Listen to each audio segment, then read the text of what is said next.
The story starts with identifying witches as scary figures of dread who use magic to do mysterious things. Tales describe witches controlling the weather to wreck nations in a single night and wash away villages with floods.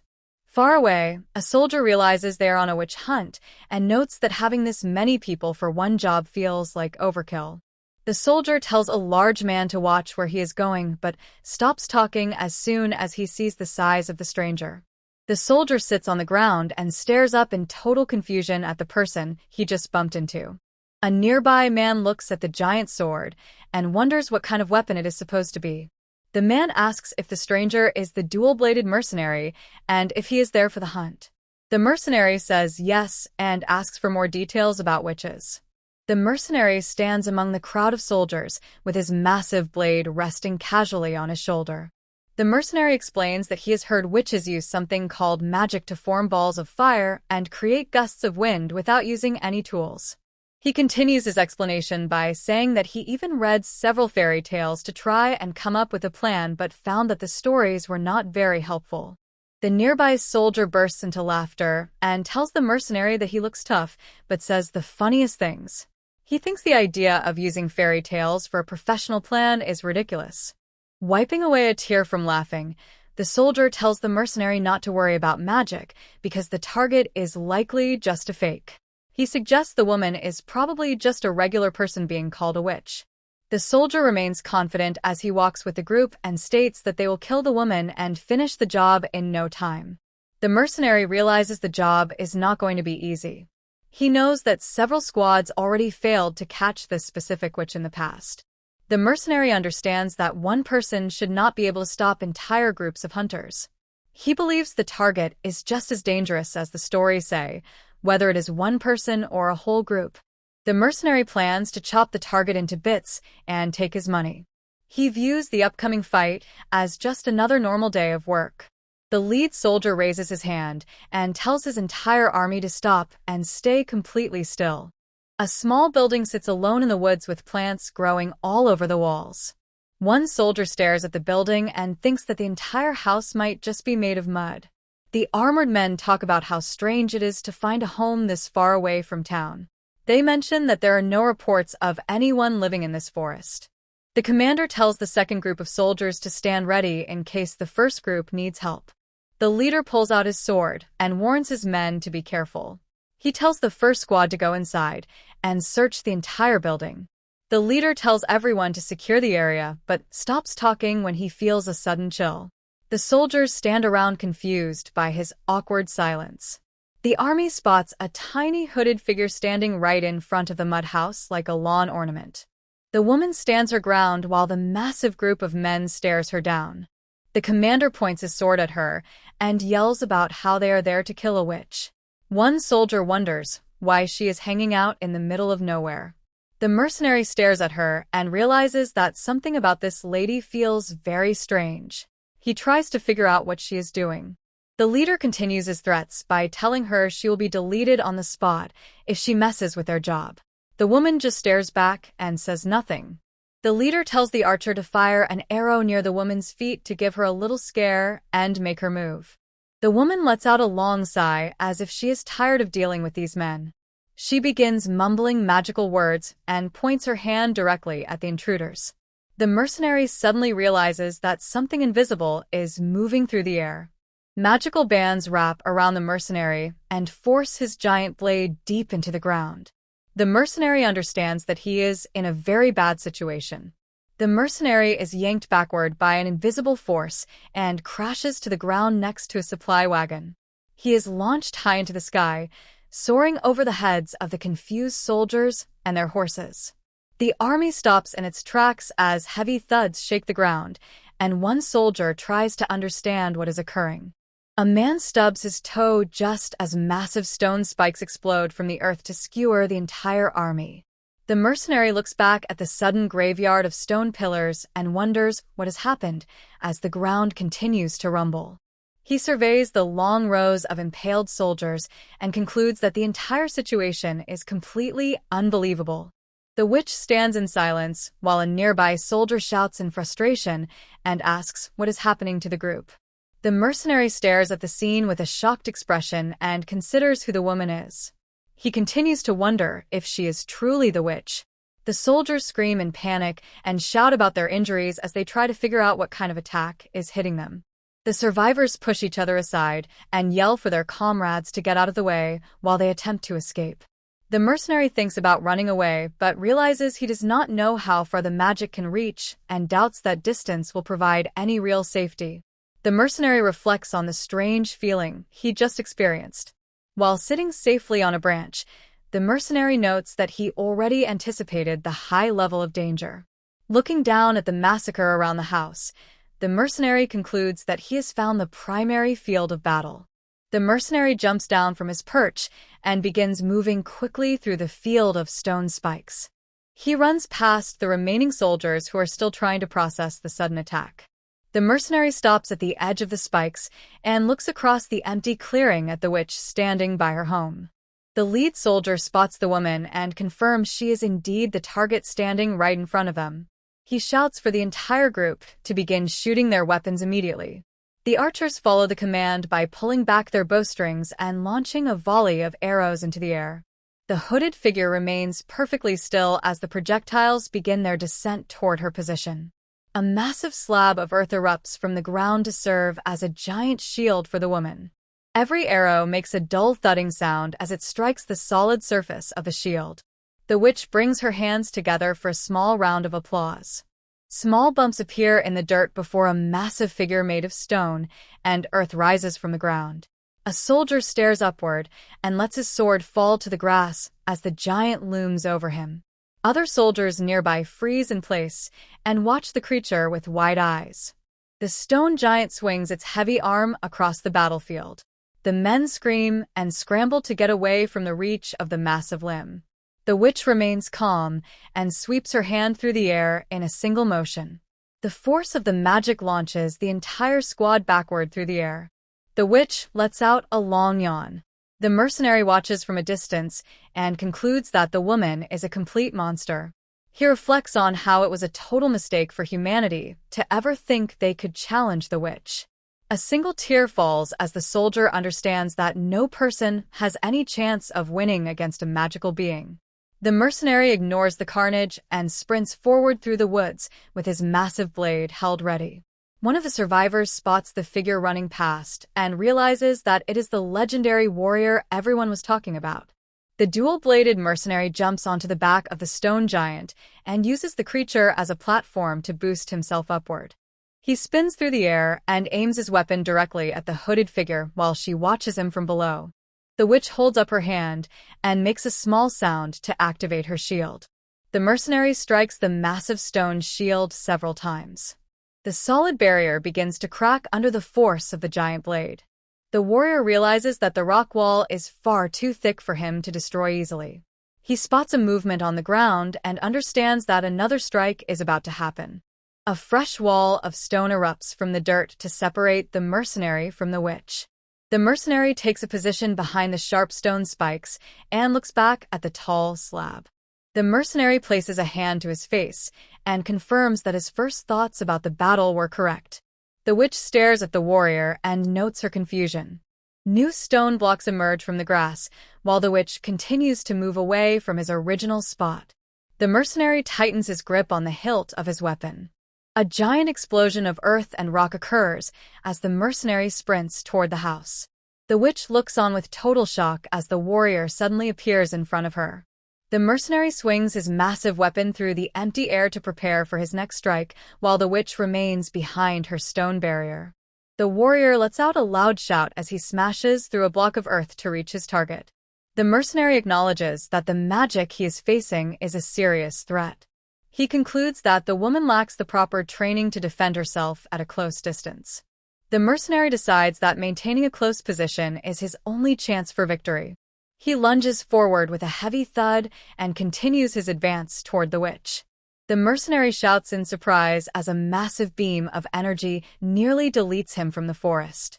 The warrior continues to sprint between stone pillars to avoid getting skewered. The mercenary concludes that he can win the fight if he keeps dodging until he finds a single opening to land a blow. The witch maintains her focus, while the mercenary feels something. A new forest of stone spikes rises from the earth to surround the mercenary on all sides. The entire field begins to bubble with small bumps. The mercenary struggles to stay upright as a forest of sharp stone spikes erupts from the ground all around him. One of the jagged points grazes the side of the warrior's face. The mercenary grunts in pain as the strike draws blood and narrowly misses his head. Another stone pillar catches the edge of his cloak and rips through the fabric. A massive burst of magic surges forward with incredible speed. The mercenary understands that he has no way to dodge the upcoming impact. The clearing transforms into a graveyard where long rows of stone pillars hold the impaled bodies of the entire army. Only silence remains in the forest as the battle comes to an abrupt end. The witch's heart beats loudly in her chest while she gasps for air. She lets out a long breath and notices that her hands are trembling uncontrollably. The woman clenches her fingers together to stop the shaking. She turns her back on the field of stone and begins walking toward her mud house. A massive explosion suddenly booms from behind her. The field of stone spikes shatters into pieces as something powerful clears a path. The mercenary bursts through the cloud of dust with a loud shout. He raises his massive blade and closes the distance while the witch attempts to cast another spell. The warrior smashes through the lingering stone fragments. The witch watches in total disbelief as the mercenary sprints past the floating debris. The mercenary slams the handle of his giant sword directly into the woman's stomach. The witch flies backward from the impact and tumbles along the ground until she hits the dirt. The witch rolls across the grass and comes to a stop near the mud house. The sharp tip of a massive blade appears right in front of the woman's face. The mercenary looms over his target with a calm expression. He waits for the defeated woman to speak. Looking at the warrior, the witch notes her surprise that he managed to avoid every single one of her magical attacks. The woman states her curiosity about whether the mercenary plans to end her life right now. The mercenary ignores her and asks for her reasons for killing people. The witch smiles and claims that his inquiry is useless because she does not believe a person needs a specific reason to take a life. The mercenary keeps his blade steady and tells her to provide a real answer to the question. The witch explains that she killed the men because they were going to kill her first and that there is no other reason for her actions. She continues her explanation by stating that the lives or deaths of the soldiers make no difference to her and concludes that she has provided a full answer to the question. The mercenary confirms the statement while the woman identifies herself as the victim in the situation. She admits to the deaths she caused but suggests that the warrior should feel a little pity for her. The woman tells the man to proceed with her execution since the outcome no longer matters. The mercenary observes how quickly the target has accepted her fate. The mercenary reflects on memories where soldiers treated his kind as expendable tools and demanded that he serve as a human shield because they believed a mercenary was worth nothing more than a paycheck. The witch recalls a similar past where people hunted her with arrows and shouted for her destruction because she was viewed as nothing more than a scary figure of dread. The narrator observes the mercenary resting among the fallen. The mercenary and the witch share a look of understanding regarding their place in the world. The narrator identifies the pair as a hired killer and a magic user who only fights to stay alive. They both know that no one else in the world will care if they eventually lose their lives. The duo must rely only on themselves for protection and support. This solitary way of living is the only reason they have managed to survive for so long. They acknowledge that they have traded a huge number of other lives just to keep themselves breathing. The mercenary looks away and notes that he finally understands the reality of their situation. The mercenary looks at the woman and states that they are exactly the same. The witch repeats the sentiment and notes that she is a magic user while he is a hired fighter. He thinks that their lives have very little value and that they must defend themselves because no one else will. They have both taken lives to ensure their own survival, since that is the only way they know how to exist. The mercenary begins walking away and explains that his decision to let her live comes from a place of mutual understanding rather than simple pity. The witch watches him leave with a look of surprise. The witch stares at the warrior and expresses her confusion regarding why he refuses to end her life. The woman asks if he has genuinely developed feelings of sympathy for her. The mercenary stops moving and points toward the ground to tell the witch to look at the scene right in front of him. The witch looks at a specific impaled soldier and asks about the significance of that person. The mercenary explains that the deceased man was his employer and the son of the domain lord. The witch expresses her condolences for the loss. The mercenary observes that a dead employer cannot provide a reward and concludes that he does not perform any work for free. The witch suggests that the warrior could still get paid by presenting her head to the grieving lord. The mercenary tells her to picture a specific outcome when he returns home. He describes the lord receiving the news that his son and army are gone while a random stranger is the only person to come back alive. The mercenary considers a scenario where he returns to the lord with the witch's head and tells him that the entire army is gone with no witnesses left to back up his story. He describes the likely result of that plan. She explains that he would be lucky to just end up at the gallows instead of facing torture and having his own head put on display for the town to see. The witch asks if the warrior is truly at peace with this reality. The mercenary confirms that he is. The mercenary states that his personal feelings are irrelevant. He maintains a code of taking any job offered and never doing anything to betray the people who hire him. He clarifies that his professional loyalty has a limit. The mercenary believes he is not required to report back to a client if doing so results in his own certain death. Looking over the rows of impaled soldiers, the mercenary concludes that the mission was an absolute failure because the entire squad was wiped out during the hunt. The mercenary stands with his back. The woman says no. She describes the report he should plan to give the lord. He will say the hunt was a success and that the witch was defeated because of the brave sacrifice of the soldiers. The official story will be that she vanished and will never be seen again. The witch lets out a small laugh and suggests that the story should end with everyone living happily ever after. The mercenary looks back toward the woman and asks for more details about her sudden change in attitude. The witch removes her hood and smiles while she tells the mercenary that she wants him to protect her from now on. The mercenary asks if the woman is being serious about her proposal. The witch confirms her intention immediately. The warrior wants to know what exactly he would be protecting her from. The woman looks down and explains that she is just tired of everything happening around her. She notes that people always come back to hunt her no matter how many times she drives them away or tries to find a new home. The witch stares at the spikes and decides that she has finally had enough of the cycle. The woman requests that the mercenary take her to a place where no one will ever bother her again. The mercenary observes the witch and realizes he is familiar with the expression on her face. The mercenary recognizes the look of her young self standing on the edge of a cliff. He identifies the expression of him nearly ready to give up on his own life. The mercenary knows that pulling someone back from the edge requires being fully prepared. He notes that it is much easier to just stay back and watch the tragedy happen. The mercenary turns away and states that he is not concerned with the reasons behind the woman's request. The witch stares at him with a look of total confusion. She agrees that he is right. The witch apologizes and admits that she should not have brought the subject up in the first place.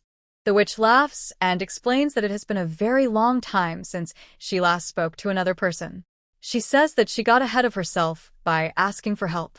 The witch stares at the mercenary with wide eyes. The witch tells the mercenary to forget her previous request as she walks away. The mercenary looks back and states that he only has one specific concern. The mercenary explains that his only concern is whether or not the woman can pay him for the work.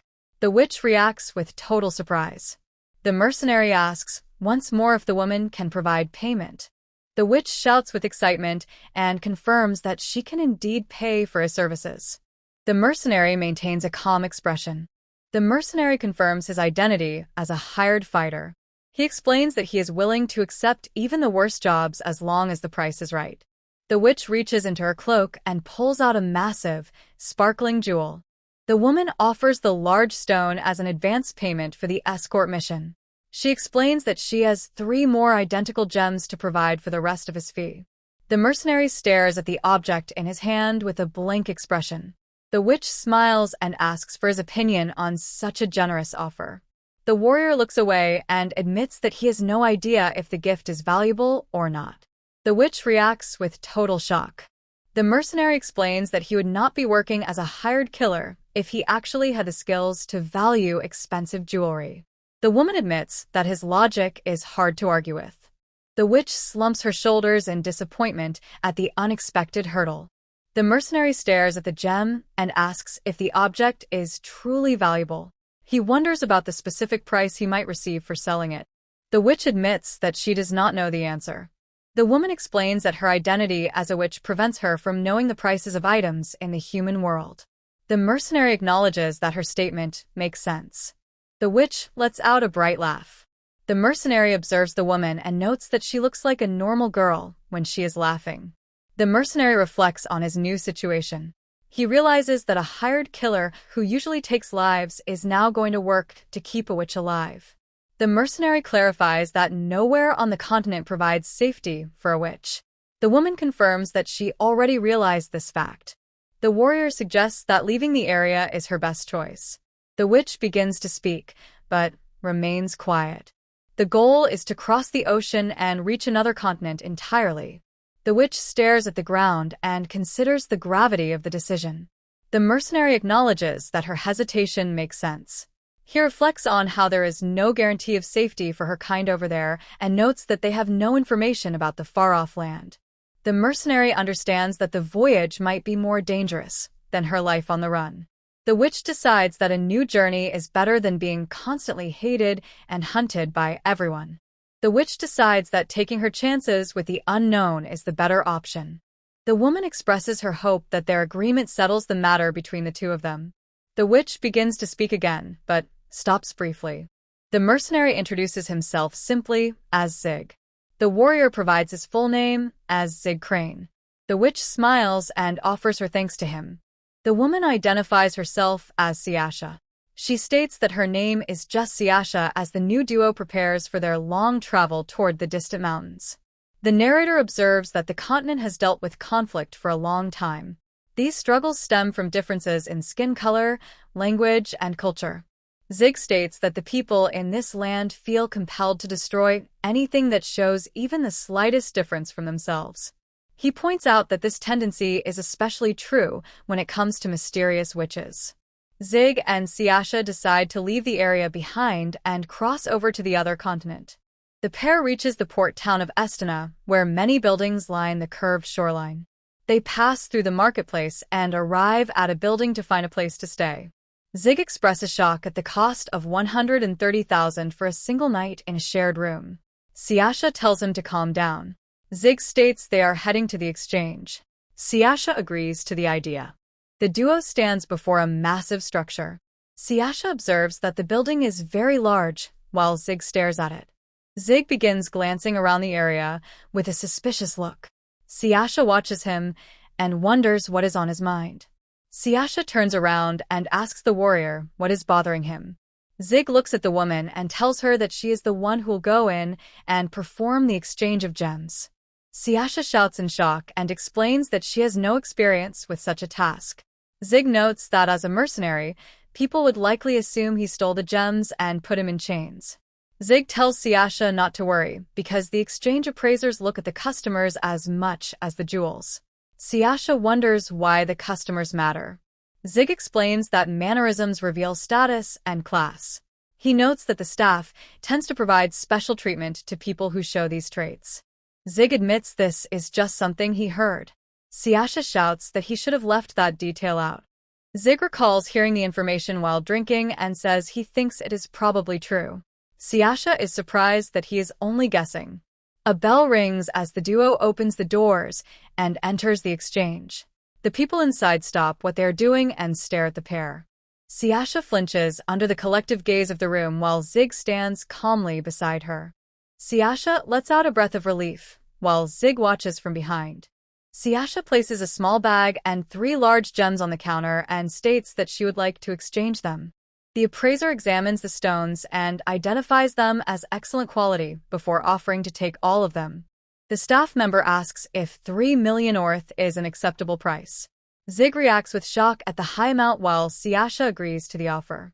The pair leaves the exchange and walks back through the town street. Siasha smiles at the warrior and asks for his opinion on how she handled her first exchange. Zig praises Siasha for her success and mentions that the final price far exceeded his expectations for the gems. Siasha wonders about the value of the coins. Zig clarifies that the bag contains as much money as he would normally save in 5 years of hard work. Siasha is happy to hear the news and asks if this amount covers the first part of their deal. Zig explains that the payment is so large he could treat her like royalty. He notes that the current sum is more than enough for the job. Zig freezes in place as he reflects on the debt and the specific terms of their agreement. Zig experiences a moment of uncertainty while Siasha notices the change in his behavior. Siasha tugs on the warrior's sleeve and points toward a food stall. She calls out to him and says she wants to eat one of the items on display. The pair stands before a grill filled with sizzling meat skewers. Siasha encourages the mercenary to hurry up while he stares at the food in silence. Siasha expresses her delight at holding the warm snack, while Zig takes a large bite of his own skewer. The witch begins eating her portion and enjoys the flavor of the grilled meat. Siasha notes that the food is delicious. Zig watches her and says he is happy she likes it even though he still seems a bit surprised. Siasha reflects on how much of the world remains a mystery to her. She realizes she does not even know the names of the different foods people eat. Siasha mentions that she did not even know the proper way to buy food. Siasha looks at Zig and states her plan to hire him as both a guide and a bodyguard once they reach the other continent.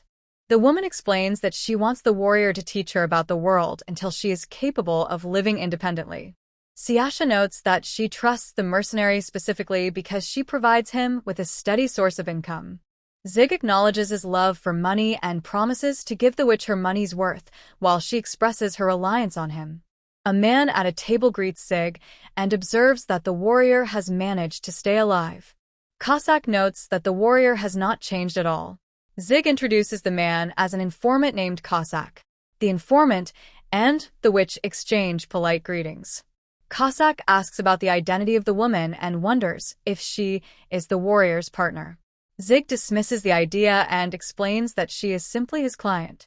Zig asks the informant if the items he requested have been arranged. Cossack confirms that he has already secured the passes for the research vessel heading to the other continent. The informant explains that the pair will be recorded as a young researcher and her bodyguard.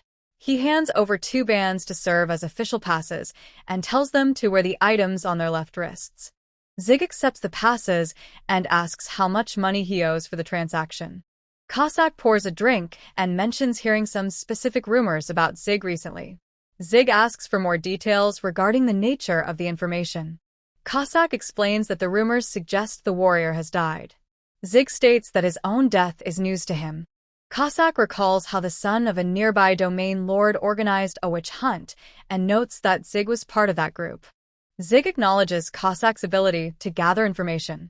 The informant shouts that tracking a man who carries such a large and unique weapon is a simple task for anyone.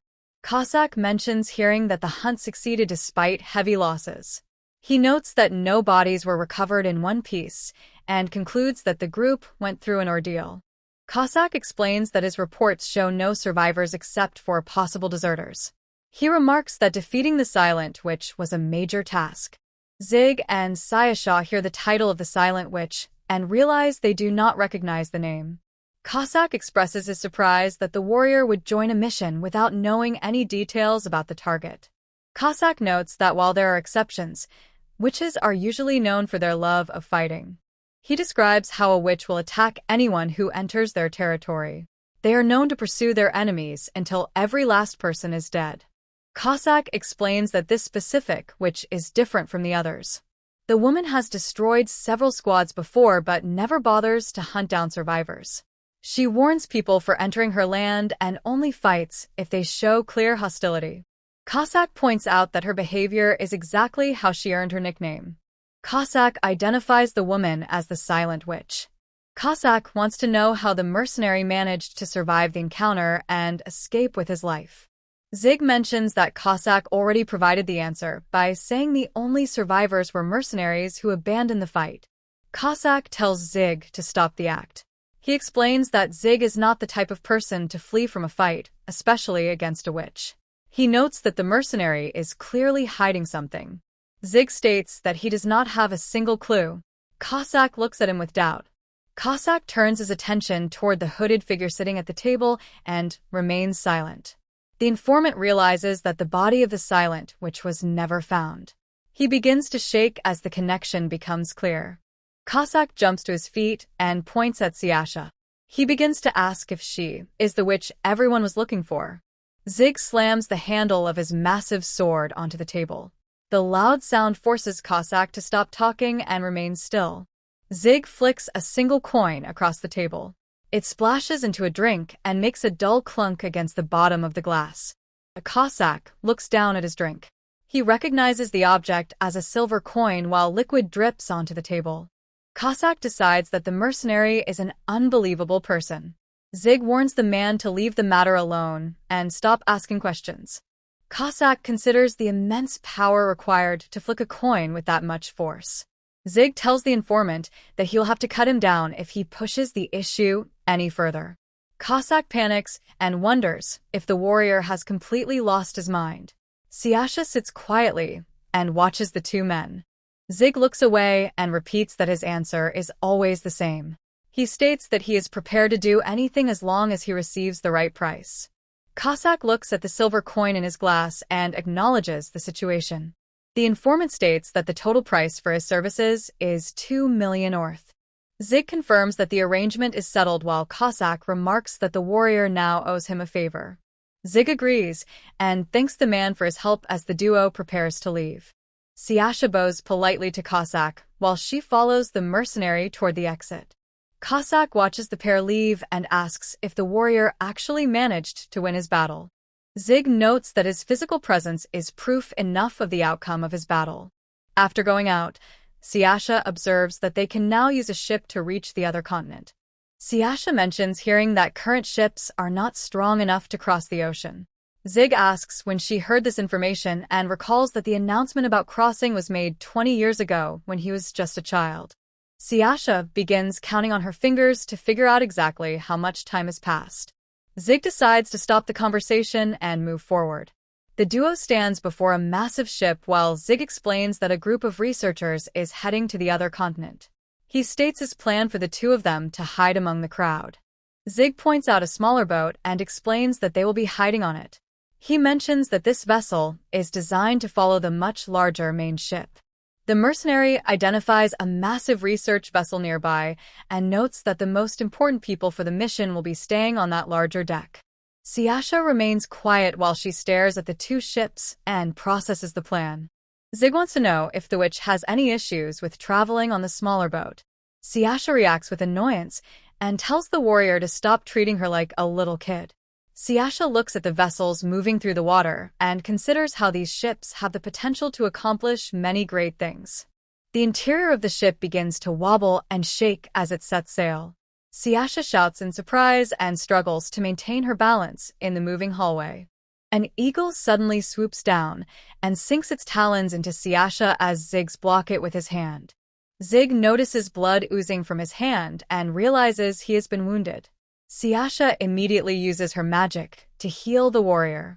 Zig observes that his hand is fully restored and notes that the pass is still in place. The pair enters their living quarters on the ship. Zig begins to summarize what they know about the other continent.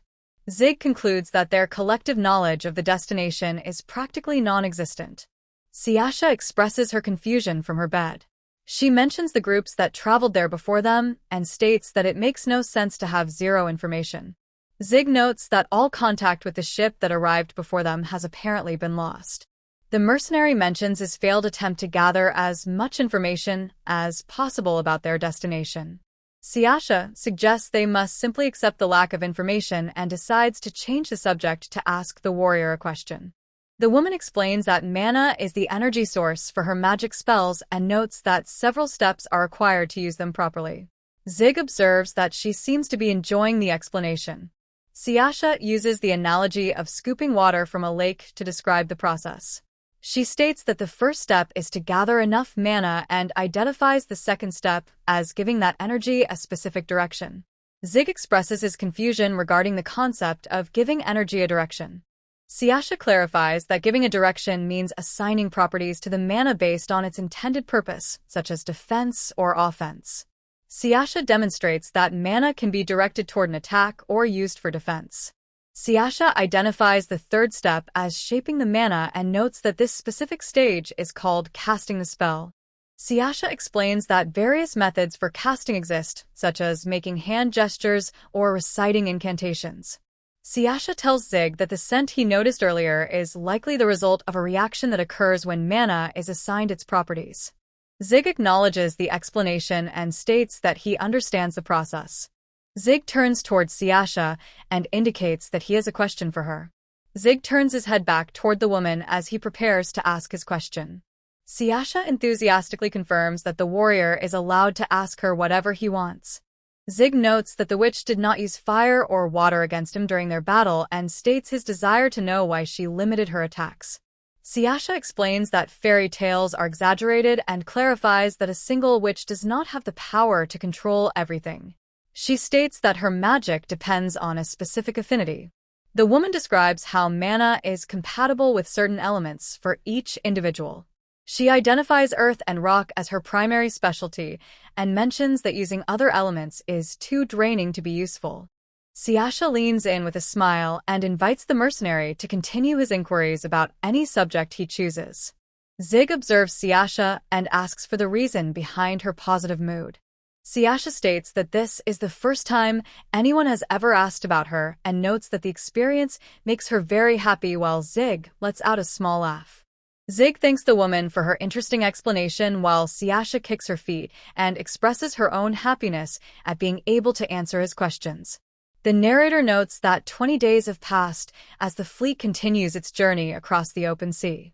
Siasha looks toward the distant shoreline and asks if the land in front of them is the other continent while Zig uses a spyglass to get a better view.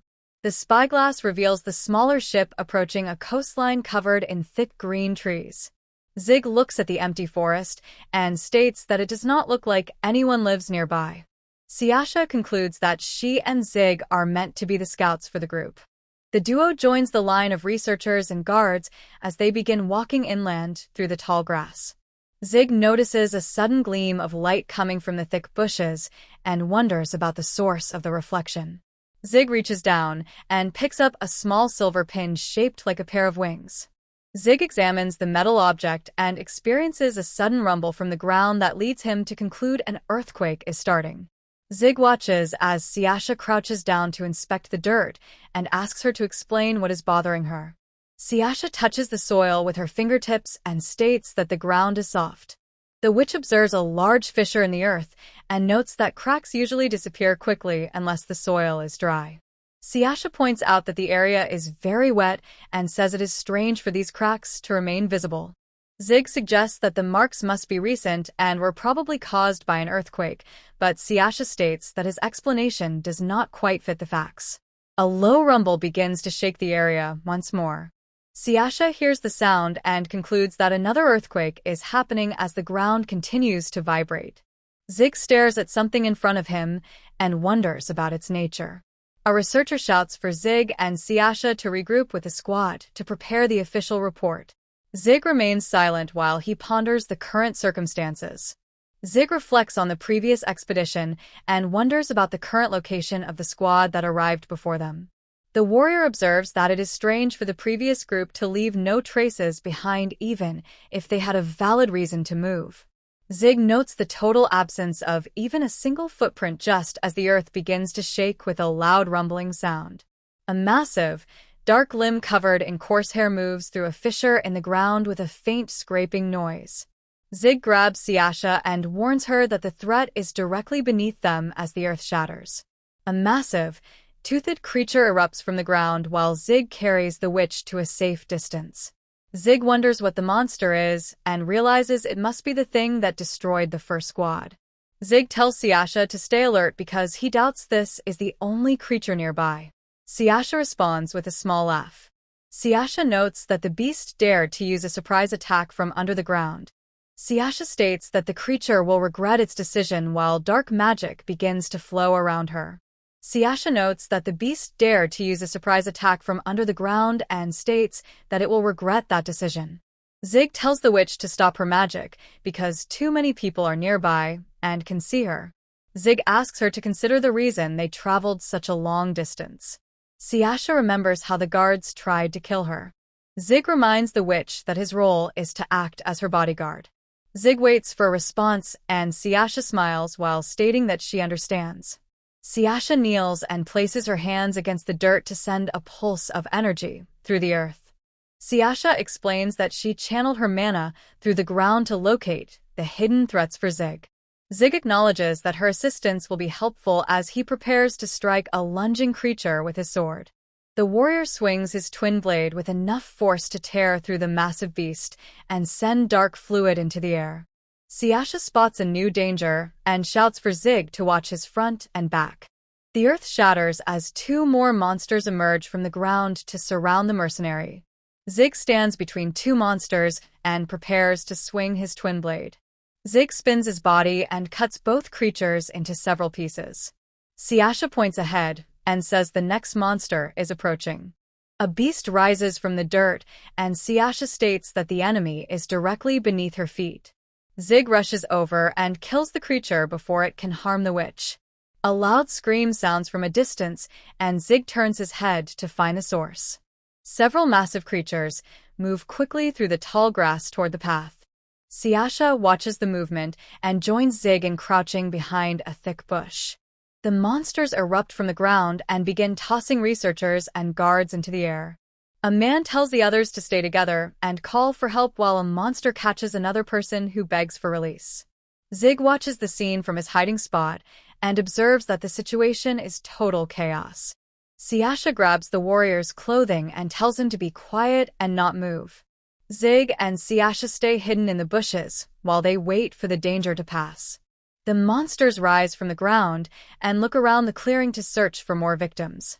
A giant mouth filled with teeth looms over the hiding spot while Zig remains perfectly still. The massive worms slither away through the trees until the area returns to total silence. Siasha whispers that the warrior can move now but warns him to keep his voice very low. Zig observes that the creatures must use sound to locate their prey. Siasha agrees and explains that she first thought the monsters tracked heat, but noticed they only went after the people who were running and shouting. Zig notes that their home continent did not have these creatures and observes that the environment is nothing like what he is used to, while Siasha remarks that they have come to a very wild place. Zig suggests they head back to the ship for now because he doubts any creatures can attack them from the water. A massive sea monster immediately shatters the ship into pieces as it erupts from the ocean waves. Zig and Siasha stand on the shore and watch as wreckage from the vessel flies through the air. Debris splashes into the sea, while scaly creatures climb out of the water to board the remaining parts of the ship near the guards. Zig and Siasha stand in silence and process the fact that their only way home has just been destroyed by a sea monster. Zig suggests they make the best of the situation, and Siasha shares a small smile while agreeing with him. Zig states that it is time to move forward, and she confirms that they should start their journey inland. The pair find a small town, and Zig observes that it looks like a normal village for their first encounter with the locals. Siasha mentions her surprise that humans can survive in a place filled with so many dangerous creatures. Zig looks back at his partner and speaks her name to remind her of the danger they face. Siasha pulls her hood tight and acknowledges that their entire plan will fail if anyone discovers she's a witch. Zig and Siasha walk toward a local who is working in a small field. A woman looks up and notes that Zig is a new face, which causes the warrior to freeze in place. The villager stares at the man and asks about his home.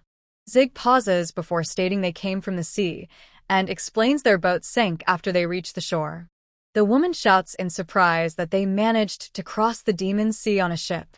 The local asks if the pair is hurt after such a rough trip, while Zig considers the name of the demon sea.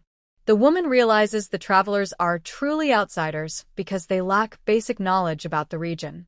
She informs Zig that he is very lucky to be alive after his travels. The local describes how the ocean is full of mean demon beasts and mentions that almost nobody survives an encounter with them.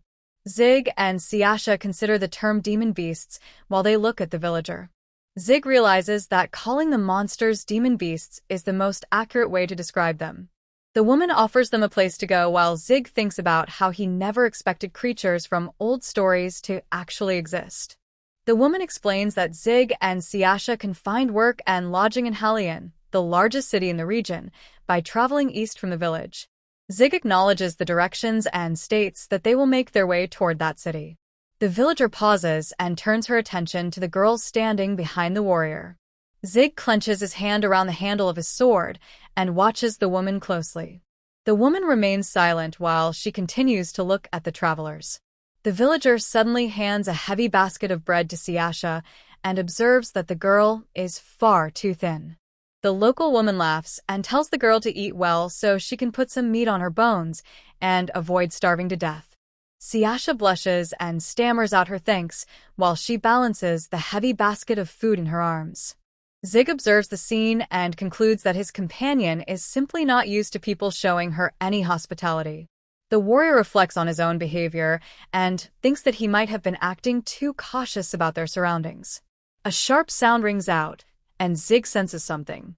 Zig remains focused as he identifies a faint but distinct odor that reveals the presence of a new threat. Siasha observes that she is not the person currently being discussed. Zig draws his sword and prepares to fight a small child. A tiny flame appears on the tip of a finger of the child. A young boy's finger is lit up with fire.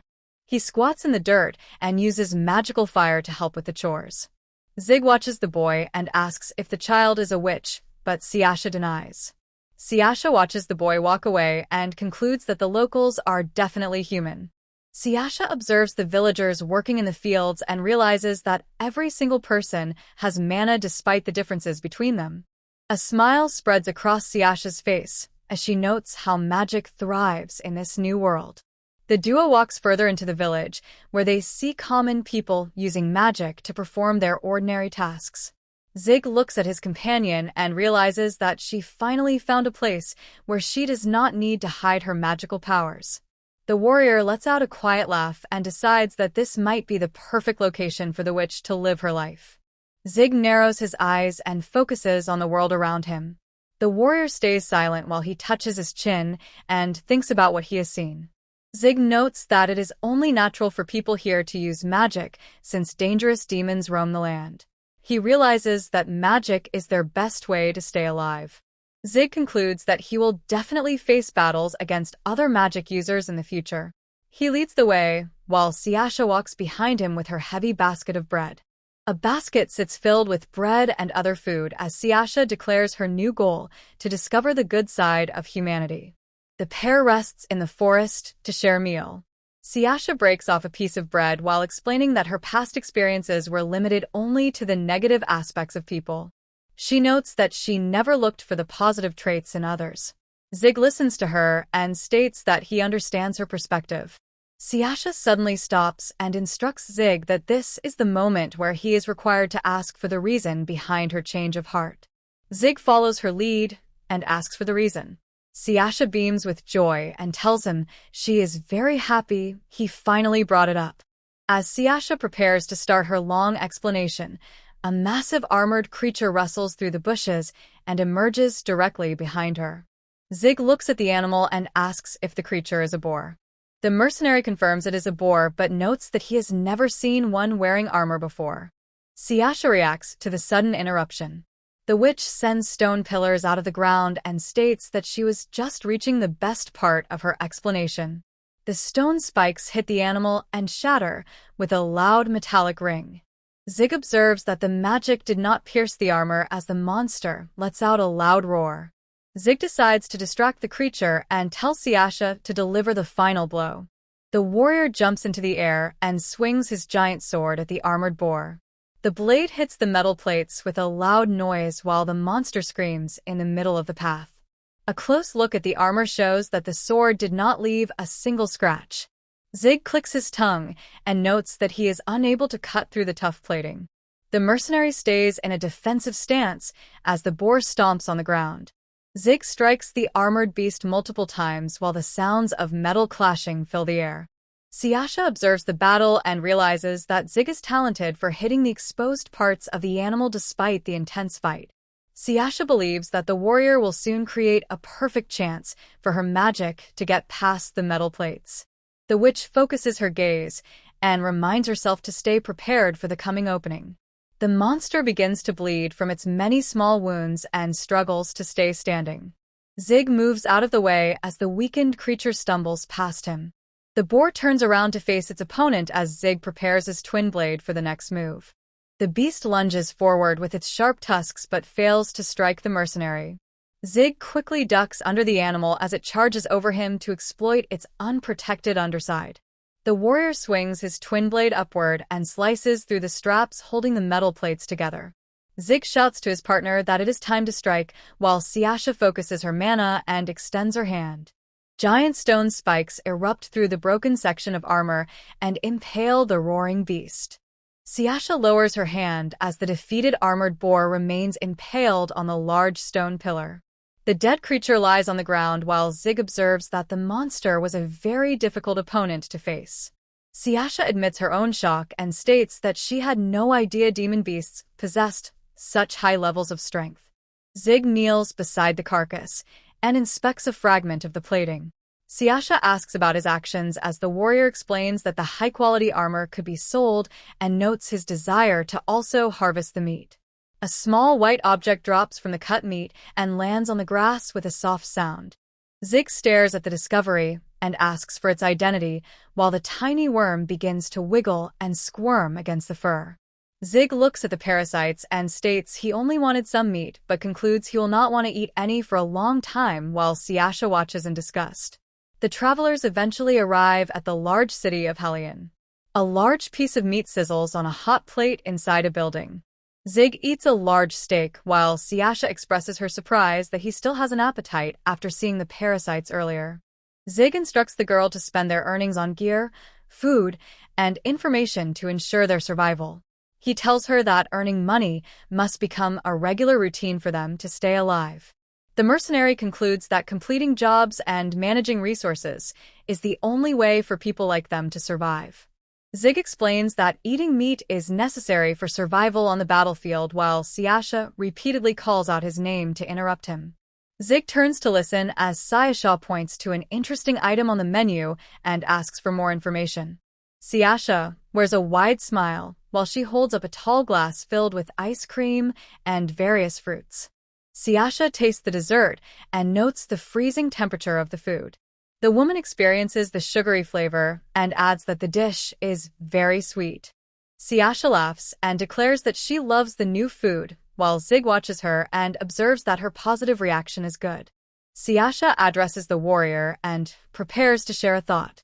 The woman tells Zig that she has decided to find a job. Zig asks if her sudden motivation is due to the ice cream she is eating, but Siasha quickly states that he is wrong.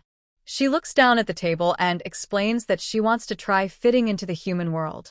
Siasha considers her past and notes that she can no longer imagine living a life without the constant use of magic.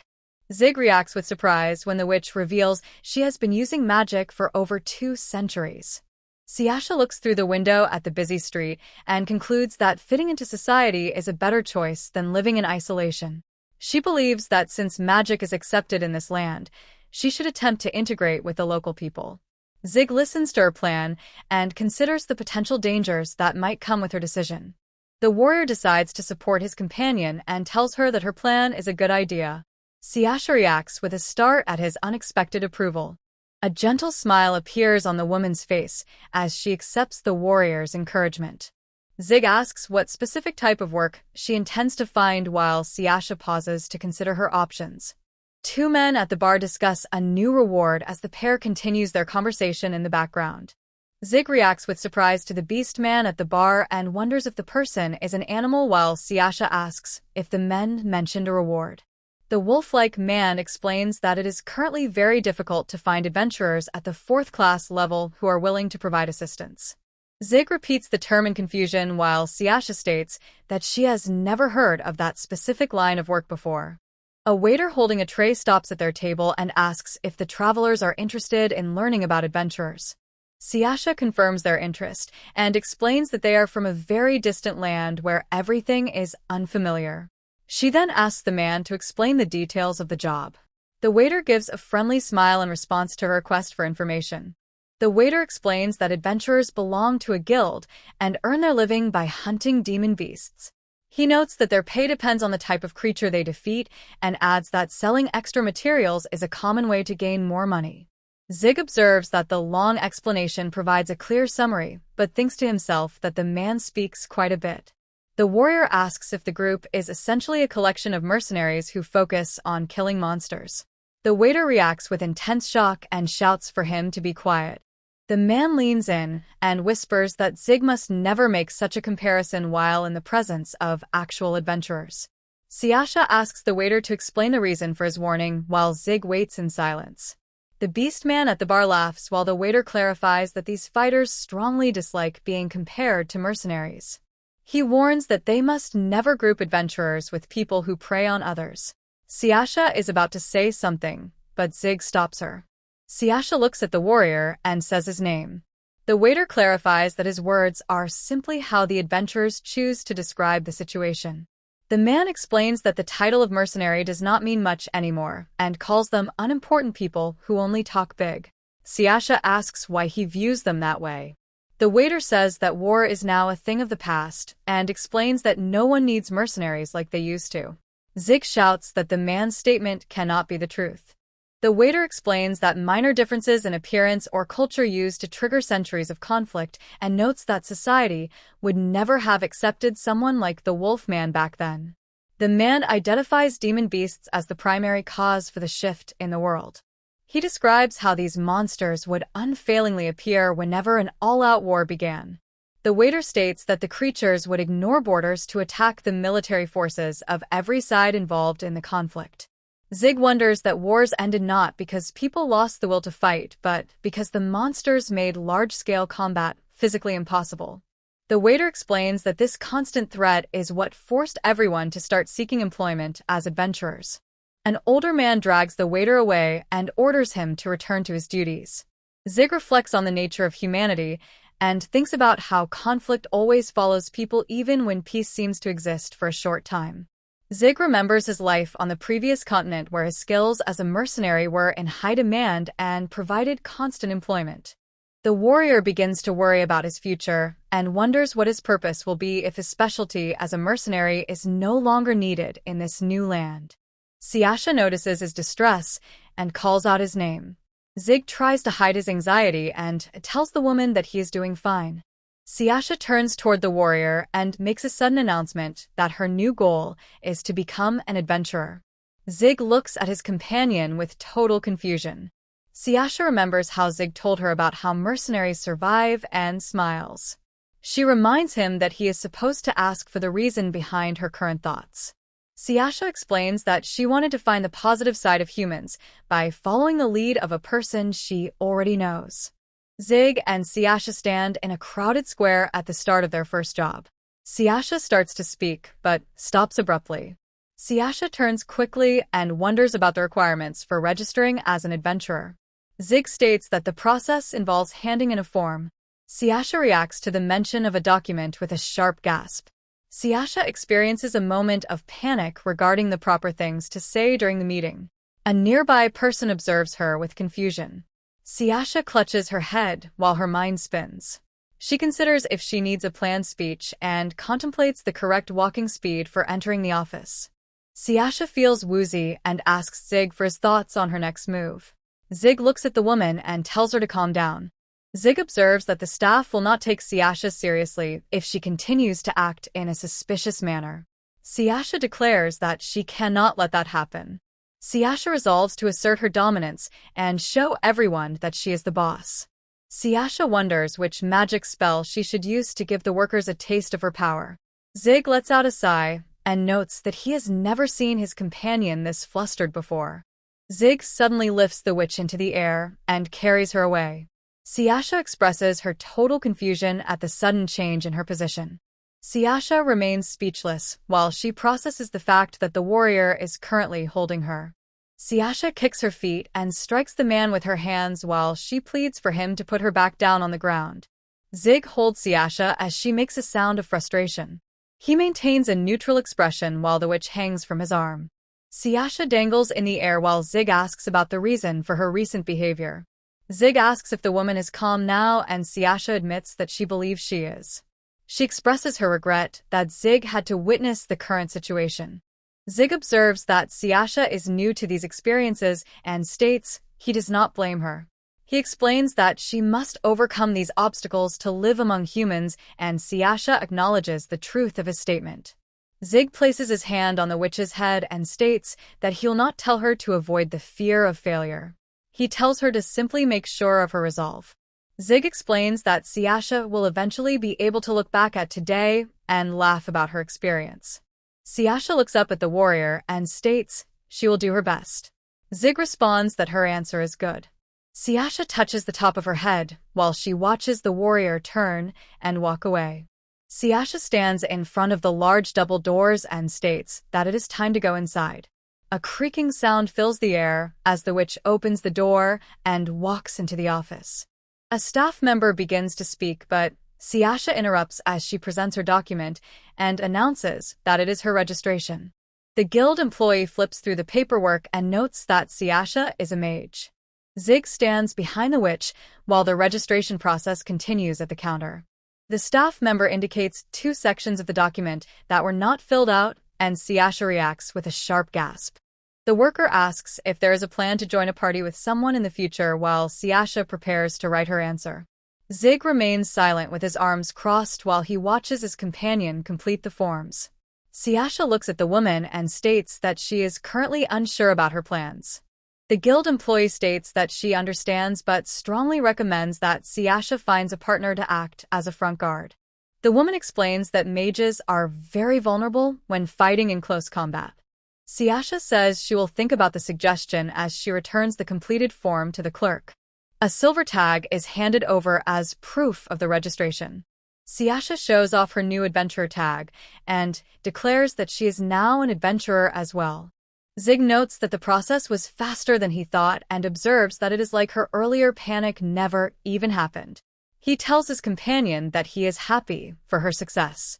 Zig observes that the hour is growing late and suggests that they should return home. Siasha requests a moment to visit one final location. Later, Siasha looks at the tall bookshelves and reacts with amazement at the sight before her. Siasha smiles as she notices the large collection of magical grimoires stored on the shelves. Siasha picks up a specific book and announces her plan to borrow the volume. She walks through the room while Zig follows behind her. Siasha stands at the desk and discovers that borrowing the book requires a fee. Zig reflects on the unexpected cost of the transaction. Siasha explains that the library staff required the money as collateral for the book. Zig holds a bag of coins and concludes that the payment is a necessary expense. Siasha holds her new book with a slight tremble and asks the librarian for the total cost of the volume. A significant pile of silver coins rests on the counter to cover the expensive library fee. Siasha beams with gratitude as she thanks her companion, but Zig tells her not to worry as he reminds her that their money is for essential items. On the following day, Zig asks if a mission has been chosen, and Siasha holds up a flyer while stating her plan to hunt creatures known as pouch wolves. A group of rough men at the bar stops to listen while 2 specific individuals stare at the duo with serious expressions.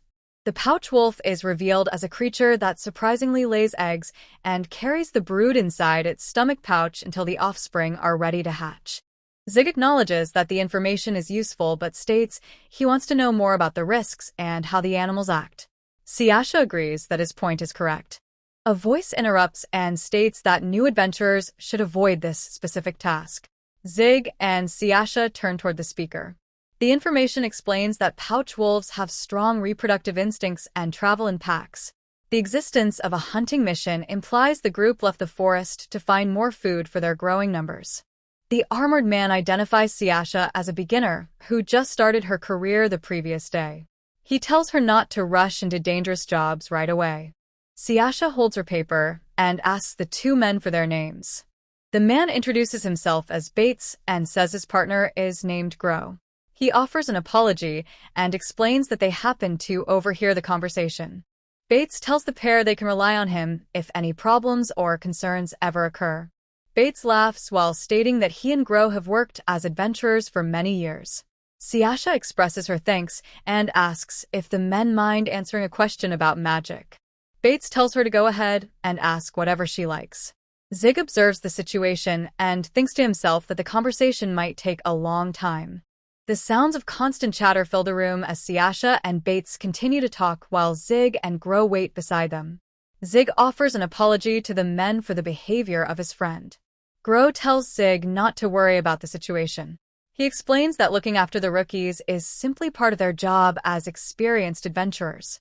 Bates laughs and tells Siasha to return the favor to other rookies once she becomes successful.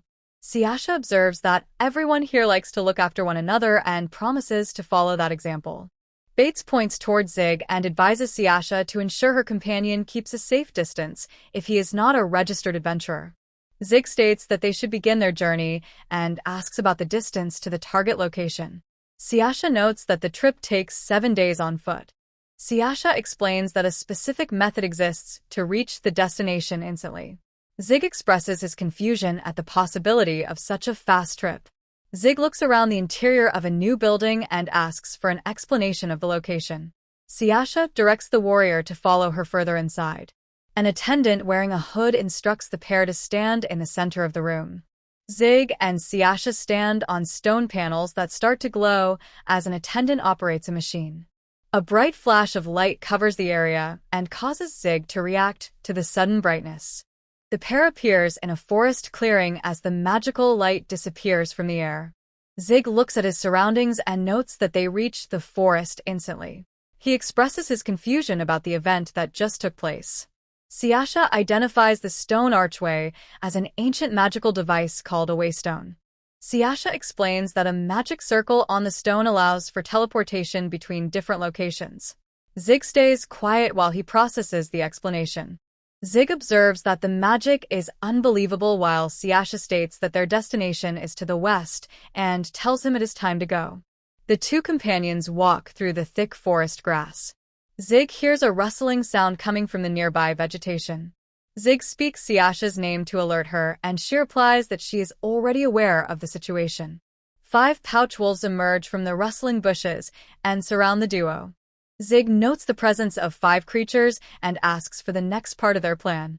The deep shadows of the trees reveal many more pairs of glowing eyes watching from the darkness of the forest. Siasha prepares her magic and tells Zig that she will handle the current situation herself. The witch declares that this is her first official job as she prepares to strike the lunging animals. Sharp stone pillars erupt from the earth and impale several of the attacking creatures with loud thuds. Zig observes the battlefield and notes that 2 of the monsters managed to slip through the initial attack. More stone spikes burst through the tall grass to strike down the remaining wolves as they jump through the air. Zig observes the creature and notes his surprise that it successfully avoided the attack.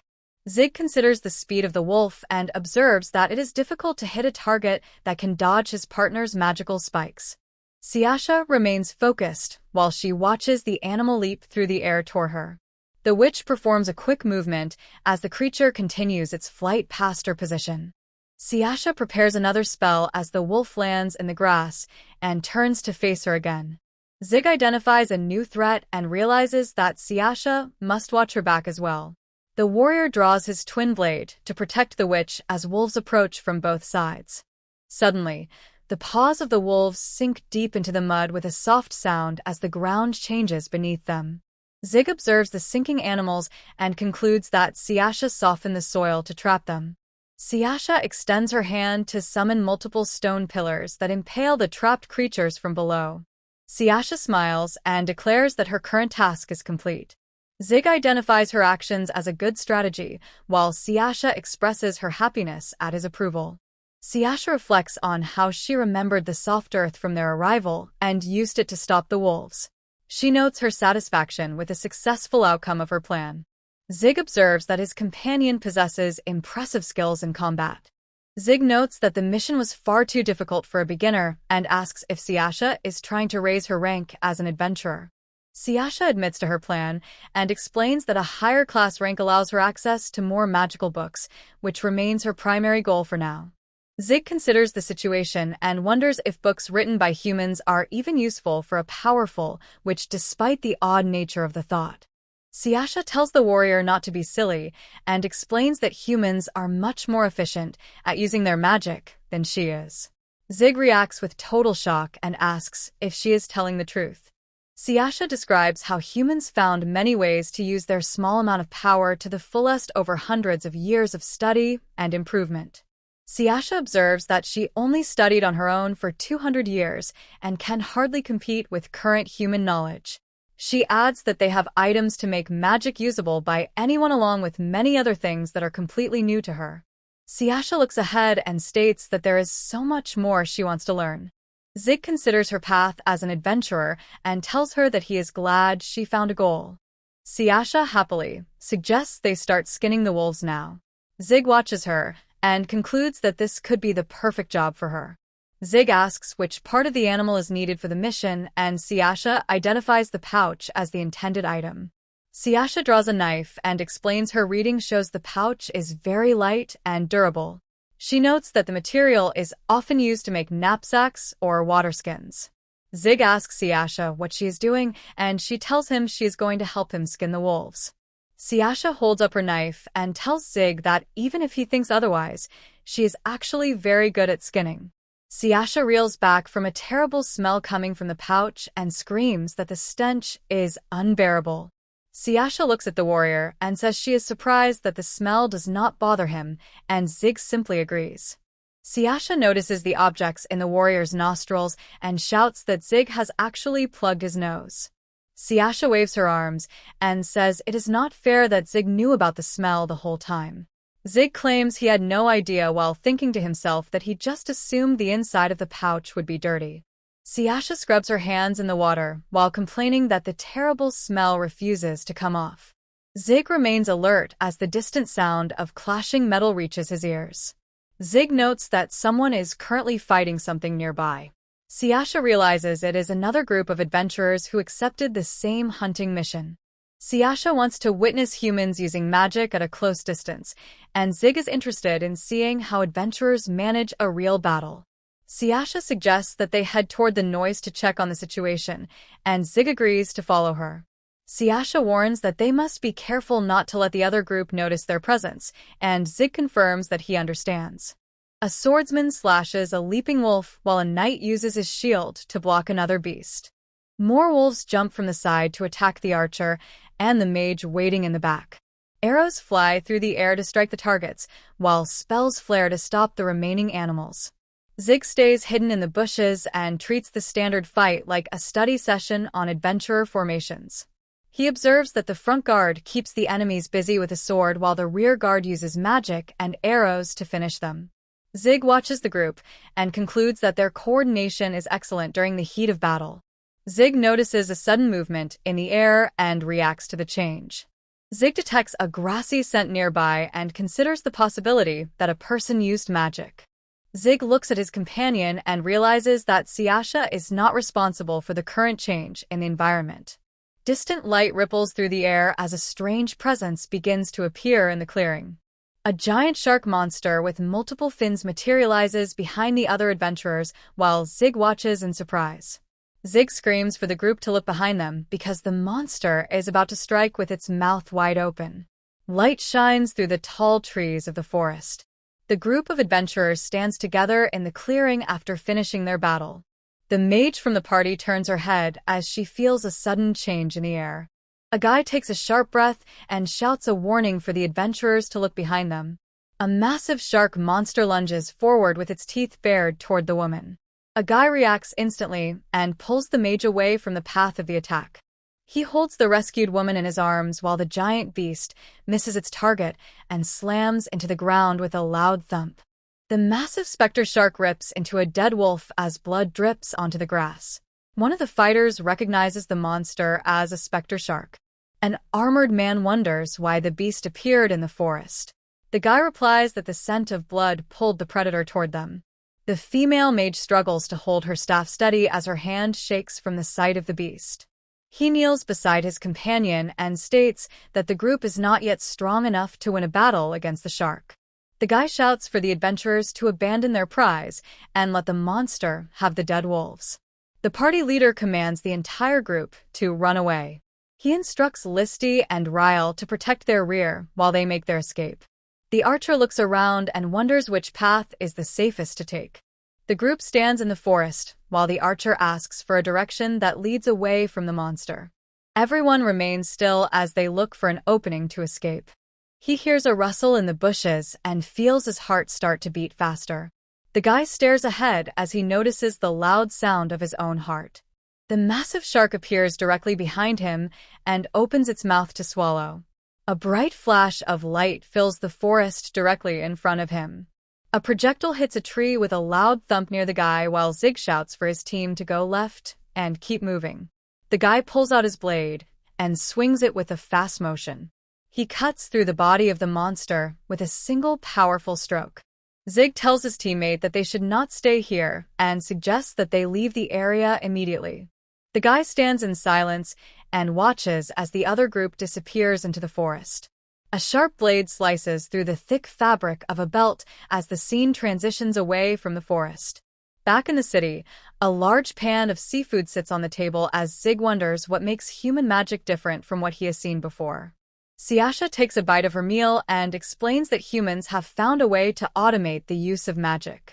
She reviews the traditional steps of gathering mana, choosing a direction, and finally shaping the power, while Zig listens to the explanation.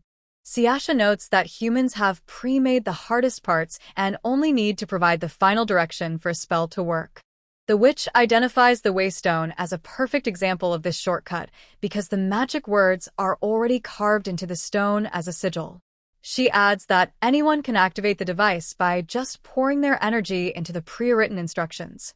Siasha explains that humans intentionally write incomplete magic words onto their own bodies. Zig stares ahead as he realizes how the system works. The witch describes how a finished spell would limit a person to only one specific power. She notes that humans stop writing at the point where energy is given a direction to keep their options open. Zig concludes that the only remaining step for the user is to give the energy its final shape after the magic starts. Siasha laughs and states that human cleverness is very impressive. Zig wonders if he can gain magic powers by drawing the same marks on his own skin. Siasha takes another bite of food and tells the warrior that his plan will not work for him. The woman explains that Zig and all the people from the other continent do not have any magical energy at all. She points out that this is the reason why they are able to smell magic in the air. Zig understands the situation while Siasha moves the conversation back to the topic of magic. Siasha recalls the ambush in the forest and notes that the giant shark was also using magical power to hunt. Zig observes that if monsters can use magic, they will need to collect more information before their next journey. Siasha mentions that she is unsure about the shark, but explains that completing 4 more missions will earn her a promotion. Zig notes that the progress sounds very fast and asks which rank his partner will reach after her success. Siasha states that her next rank is the 9th class. She mentions the information from Bates that half of all adventurers are currently at the 7th class or lower. Zig observes that the average adventurer stays around that level and mentions his surprise at the speed of the promotion. Siasha explains that she will be fine as long as she does not lose points for bad behavior. Zig notes that the pair should avoid drawing notice from adventurers in the higher classes. He decides that following the rules is the fastest way to reach their goals. Siasha suggests that if their true goal was to avoid attention, it would have been easier to let the other group die in the forest. Zig admits that her point is correct. Zig considers how staying quiet might have allowed the monster to remove his trouble for him. He pauses as he moves to a different thought. Zig tells Siasha that she should offer a little bit of help if she ever finds herself in a similar situation again. Siasha looks at Zig and asks if she should help even those who provide her with no personal gain. Zig confirms her thought and explains that the most important part of living among humans is making friends instead of enemies. Siasha looks away as she repeats the word friends and tries to understand the meaning of the concept. The woman looks down and observes that the task of making friends sounds very difficult for her to achieve. Zig clarifies that he is not asking her to find people who will never betray her. He states that friends who can provide a little extra help during a crisis are good enough for their needs. The warrior adds that these connections do not need to be strong bonds. He suggests that making many acquaintances will help her survive in the long run. Siasha looks down and considers the warrior's advice about friendship. The witch lets out a huff and admits that she does not quite understand the concept, but agrees to follow his lead.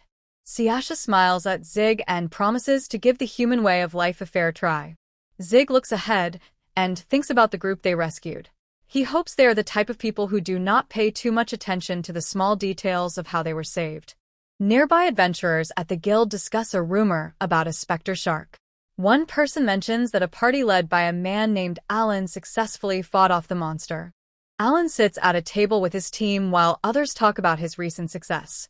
A voice notes that the man was just promoted to the 4th class for his bravery in the forest. The guild employee begins to congratulate Alan on his recent promotion. The warrior interrupts the greeting by slamming his hand against the counter to place something. The sharp fragment of a blade sits on top of a registration paper. Alan Klaus, a 4th-class adventurer, looks directly at the worker and says that he wants a list of every party that was active in the forest today. Siasha shouts that she is sick of her current situation while Zig eats his meal and makes a short sound of acknowledgement. Zig stabs a piece of meat with his fork and offers some to his companion. Siasha continues to eat her bread and salad. Siasha takes the meat and eats it while stating that the food is not the cause of her frustration, even though she will continue to eat. Siasha explains that she is tired of hunting the same monsters and doing the same repetitive fighting every day. She describes her work as nothing but menial labor and says she needs something new. Zig observes that he now understands the meaning behind her words. Zig reminds the woman that it was her own idea to complete the same mission 4 more times to earn a promotion. Siasha makes a sound of frustration while eating her food.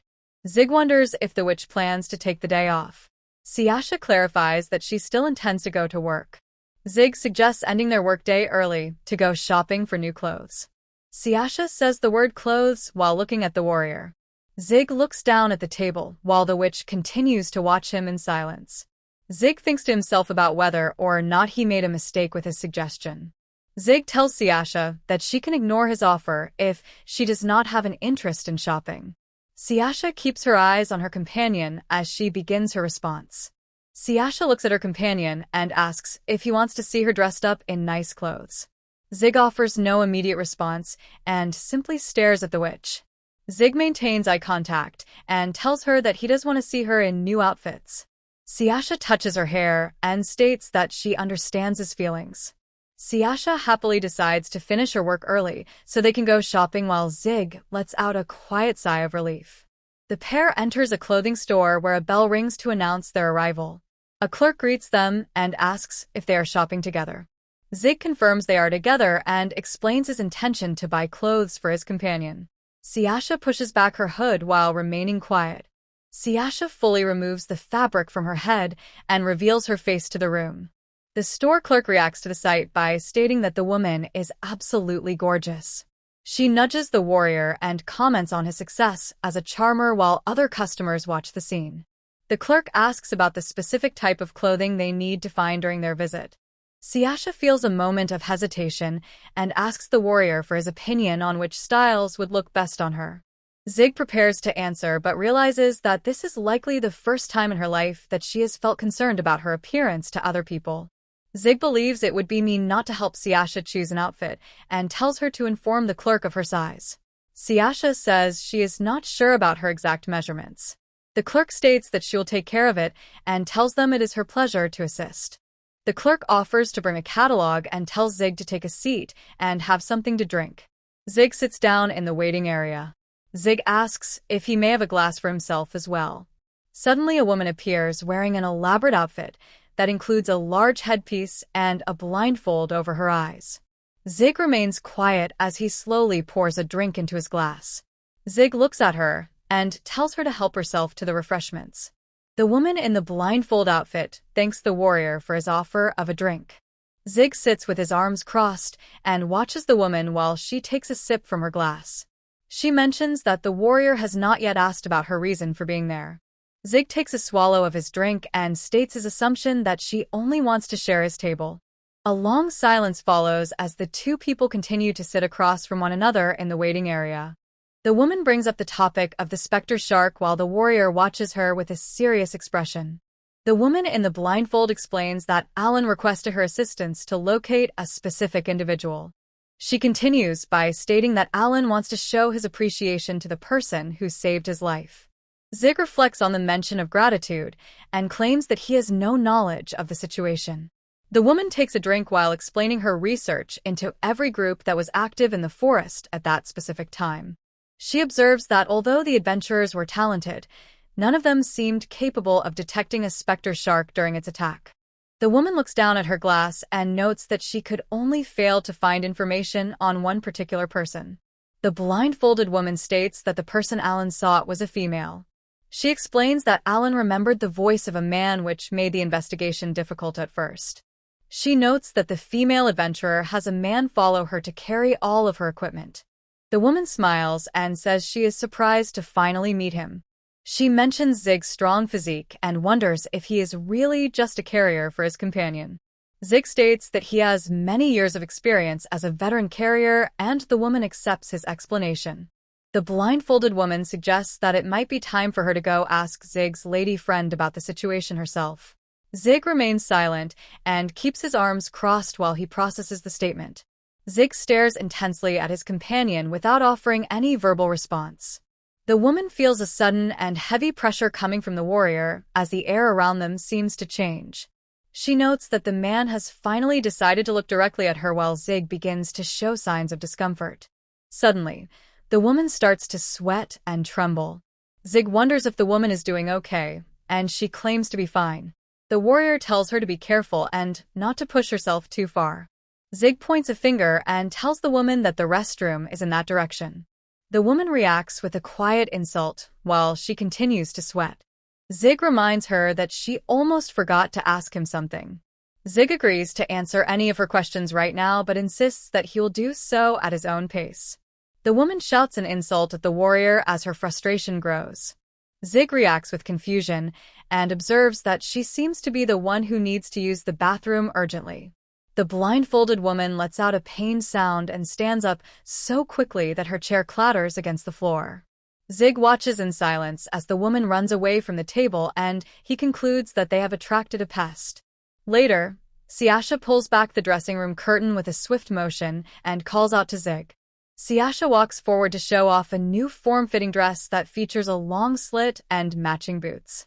The store employees react with surprise and tell Siasha that she possesses an amazing figure. Siasha touches her hair and states that the current situation feels very embarrassing for her. Siasha stands in her new dress and asks Zig for his thoughts on the outfit. Siasha waits in silence as she looks at her companion. Zig looks at the woman and tells her that he believes the clothes look good. Siasha looks down and asks if the warrior truly holds that opinion.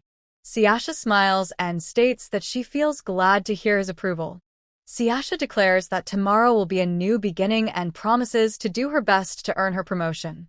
Zig mentions that Siasha will finally receive her promotion after she hunts wolves tomorrow. Siasha shouts that she is sick of hunting wolves. Zig thinks to himself that her level of frustration is in a league of its own. Siasha laughs while Zig watches her. He reflects on how buying a girl new clothes is a certain way to put a smile on her face. Zig and Siasha walk through the city together. Zig concludes that following the advice of his elders was the right choice. The guild worker offers their congratulations as Siasha officially receives her promotion to the 9th class. The receptionist notes that this is the fastest possible promotion on record and finds the achievement very impressive, while Siasha expresses her gratitude.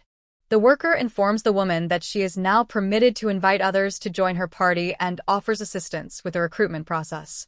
Siasha experiences a brief moment of hesitation before stating that she will handle the matter of her party herself, while the receptionist accepts her decision. The staff member explains that Siasha is starting to become the center of attention and encourages her to reach out to the guild if she feels overwhelmed by invitations, which leaves the witch surprised by her new reputation. The employee points out that as a beautiful solo rookie with a promising future, it is likely that many people will try to recruit her following this success. The receptionist whispers that suitors will likely approach Siasha, regardless of the man she is currently with. Siasha says she understands and will be sure to notify the guild before Zig ends up hurting any of them. The worker admits she had her own suspicions about the situation and asks if the warrior is actually strong. Siasha smiles and confirms that her companion is very strong. Siasha runs toward the warrior while holding up her new plate to show him that she successfully received her promotion. Zig looks at the witch and offers his congratulations on her new rank. The warrior suggests that they go out to celebrate her success and mentions seeing a large store nearby that sells magic items. Siasha reacts with immense excitement to the mention of magic items and declares that she wants to go to the store immediately. The two companions arrive at a building decorated with several lit lanterns and head through the front door together. Inside the shop, Zig and Siasha look around a large room filled with various magical goods, bottles, and crystals on every shelf. A worker explains that a flat magical tool creates drinking water and suggests testing it with a glass. Zig sets a cup down on the device as instructed. Liquid suddenly swirls into the container and fills it to the top with a splashing sound as the magic activates. Siasha notes with a smile that the glass is full and realizes the entire magic spell is already carved into the stone. Zig agrees that the item seems like a very practical tool to own. Zig stares at the water glass in total silence. Zig slumps his shoulders and observes that his lack of mana makes it impossible for him to use the device. The interior of the shop features many shelves filled with various magical products. Zig looks at the price tags and realizes how expensive the items are as he notes that one small object costs 240,000. Zig notices a decorative dagger resting in a display case and considers if the weapon is also a magical tool. Zig picks up the blade and asks if it is a magic item while the clerk explains that the object is more accurately called magic gear. The clerk explains that the main difference between magic items and magic gear is the use of unique materials that possess special properties. Zig examines the blade, while the worker mentions that unlike magic items there is no need to channel mana through magic gear. The shopkeeper describes how the dagger is made from azure diamond, which is a type of crystal that dispels magic. The warrior understands that the weapon is capable of cutting through magical spells. Zig looks at the dagger in his grip and observes that the blade is very small compared to his hand. Zig concludes that a spell would hit him before such a short blade could cut it, and the clerk agrees that his assessment is correct. Zig asks the clerk if they can make these weapons longer. The shopkeeper confirms that longer versions exist but suggests visiting a weapon store while reminding him that the cost is a major factor. Zig reacts with shock as he notices a price tag for 1,500,000 orth. The warrior slumps his shoulders and worries about the extreme cost of a normal-sized weapon. The clerk admits that full weapons are expensive and points out that she also sells smaller azure diamond arrowheads. The shopkeeper explains that these items are useful for fighting demon beasts that protect themselves with defensive techniques. Zig considers that the smaller size of an arrowhead might come with a more realistic price along with the benefit of being reusable. He asks the shopkeeper for the specific cost of the arrowheads. The clerk informs Zig that a bundle of 3 arrowheads costs 500,000 orth, which leads the warrior to wonder if that price is actually considered realistic. Nearby, Siasha excitedly asks her partner if she can buy a magic item that produces light. Back at the Adventure Guild, a man approaches the table where the warrior is sitting and asks if he can join him. Alan, with a friendly face, stands before the warrior and waits for his response. Zig stares intensely at the newcomer for a moment before pushing a glass of water toward him and telling him to help himself to the drink. The young man politely declines the offer while explaining that he is not currently thirsty as he begins to sweat under the warrior's heavy gaze. Zig thinks to himself that the man is likely an acquaintance of the blindfolded woman as the stranger introduces himself as Alan Klaus. The warrior identifies himself as Zig while the young man offers a greeting and states his intention to speak about his business immediately. Alan presents a knife on the table and asks the warrior to confirm if the object belongs to him. Zig states that he has no knowledge of the item and observes that such a weapon is common enough to be found anywhere. Alan remains quiet as he continues to stare at the warrior with a serious expression. Zig looks back and concludes that the young man appears completely unfazed by his denial. Zig realizes that fooling the young man will not be an easy task and asks why he wants to know about the knife.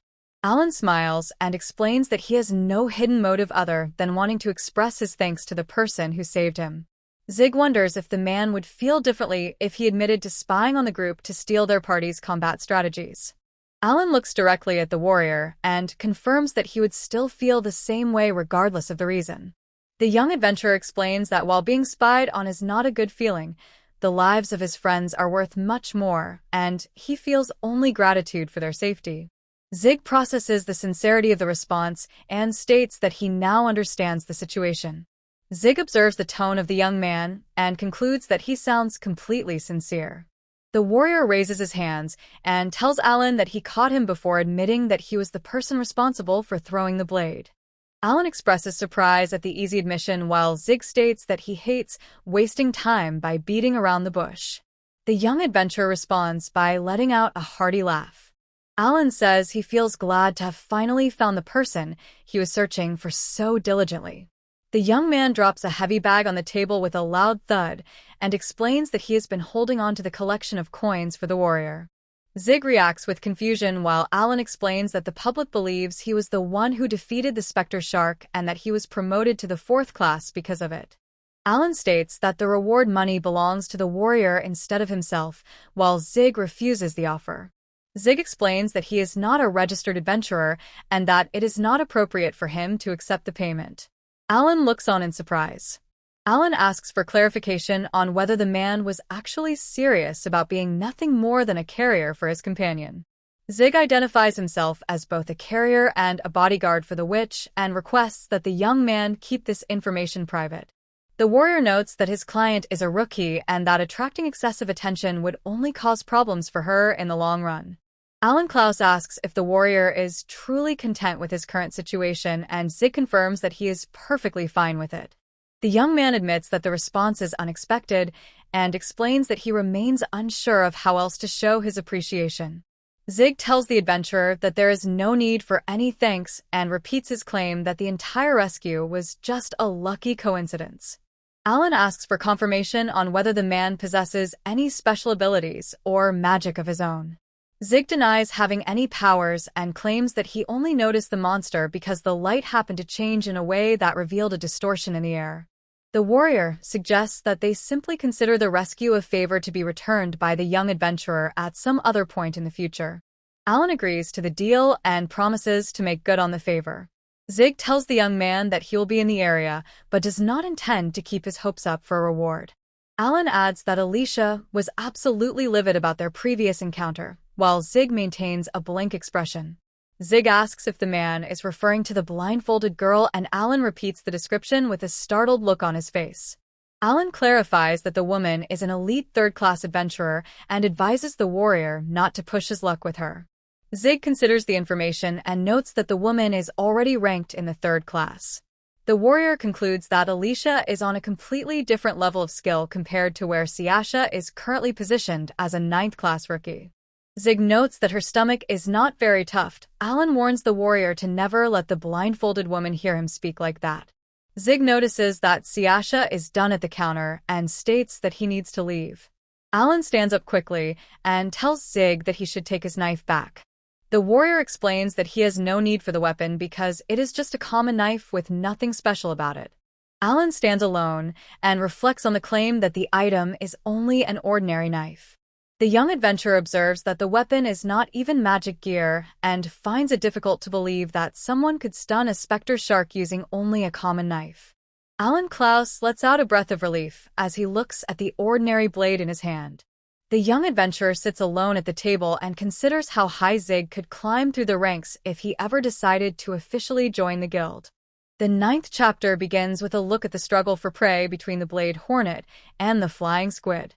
Siasha explains that these two species prey on each other and notes that finding one of them means the other should be nearby as well.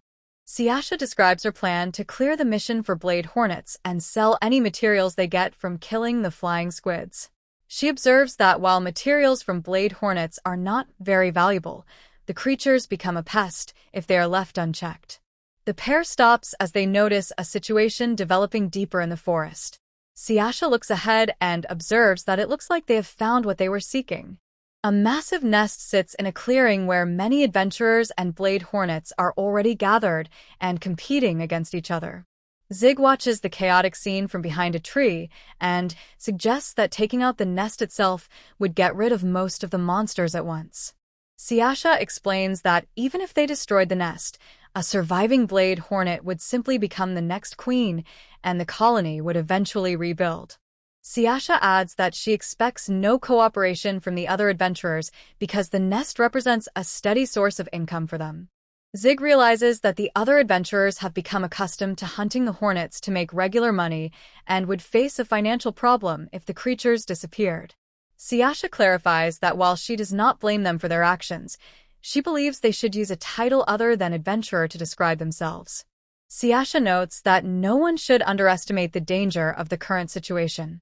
An angry voice from nearby interrupts the conversation and demands to know if the pair believes they can say anything they want about the other hunters.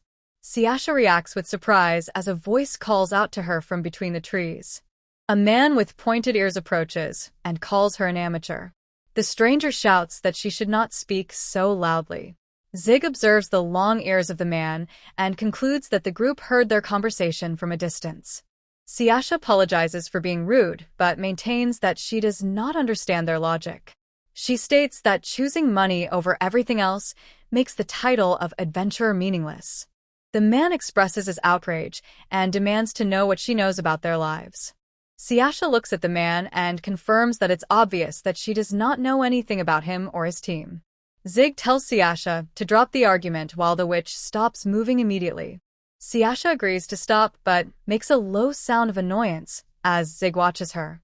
Zig offers an apology to the other group and explains that his partner is only feeling frustrated because of the large number of people in the area. The other group responds with a dismissive sound. Siasha stares ahead with an intense look as the elf-like man insults Zig by calling him a coward and suggests him to hide behind his companion. Zig remains silent while a dark aura begins to rise from Siasha behind him. Siasha watches as the other group walks away and asks her companion for his reason for stopping her. Zig notes that Siasha is better off not making enemies out of people and points out that there are more people like that man than she thinks. Siasha stands in silence as she listens to her companion. Zig prepares to add another thought to the conversation. Zig explains that not everyone is strong and tells Siasha that she needs to differentiate between her ideals and reality. Siasha asks if that rule also applies to the warrior himself. Zig confirms that his statement is true for him as well. Zig says that he accepts the fact that others think differently and chooses to move on. He notes that even if he does not like them, it is better to let it go. Siasha remains quiet as she watches Zig. The warrior tells her that people like that man are everywhere and advises her not to waste her time. Siasha gives a short response of agreement to her companion. Zig adds that Siasha does not need to force herself to understand those people. The warrior tells her that she can simply continue being herself. Siasha considers the fact that not everyone in the world is strong. Siasha reflects that those who are strong or are working towards strength should not be held back by individuals like the group they just encountered. Zig suggests that they postpone their mission to hunt blade hornets until a later time as the sun shines over the forest. Siasha states that the reward money is not her primary concern. She explains her true goal is to hunt demon beasts and accumulate enough points to advance through the 9th and 8th classes. The scene shifts to the depths of the forest, where a variety of unusual creatures live their daily lives. A large bird watches from a branch while other armored and horned beasts move through the brush and drink from the water. Zig looks around at the environment and observes that there is a large variety of different species inhabiting this specific area. Siasha notes that they are currently traveling through blade hornet territory. She concludes that the monsters here likely live only in small, isolated groups. A sudden swooping sound catches Zig's attention as he reaches for his twin blade. He realizes that the demon beasts in this region seem to prefer using surprise attacks to catch their prey. Siasha agrees with the assessment and notes that Zig's theory is very likely to be correct. Zig signals with 2 fingers that there are 2 enemies nearby. He hears a rustle in the trees while Siasha stands ready behind him. A massive flying squid attacks from above as Siasha prepares to release her magic. The monsters take heavy hits as more creatures join the fight in the middle of the forest. The flying squids wrap their tentacles around a tree limb while Zig moves in to strike. Zig swings his giant blade with a fast motion to end the battle. Zig slices the tree branch they both were holding. The severed pieces of the monsters fall to the forest floor with a loud thump. Zig plunged his twin blade into the flying squid's head while Siasha observes that earth magic does not seem to work very well against these creatures. Zig lifts the dead monsters and notes that the encounter was simply a bad matchup before suggesting they just be glad they can sell the bodies. Zig explains that finding the squids through their camouflage would have been very difficult, but Siasha suddenly tugs on his cloak and urges him to look ahead. The companions witness a massive armored insect defending itself against a swarm of angry blade hornets. Siasha identifies the large creature as a stone beetle while Zig watches the scene.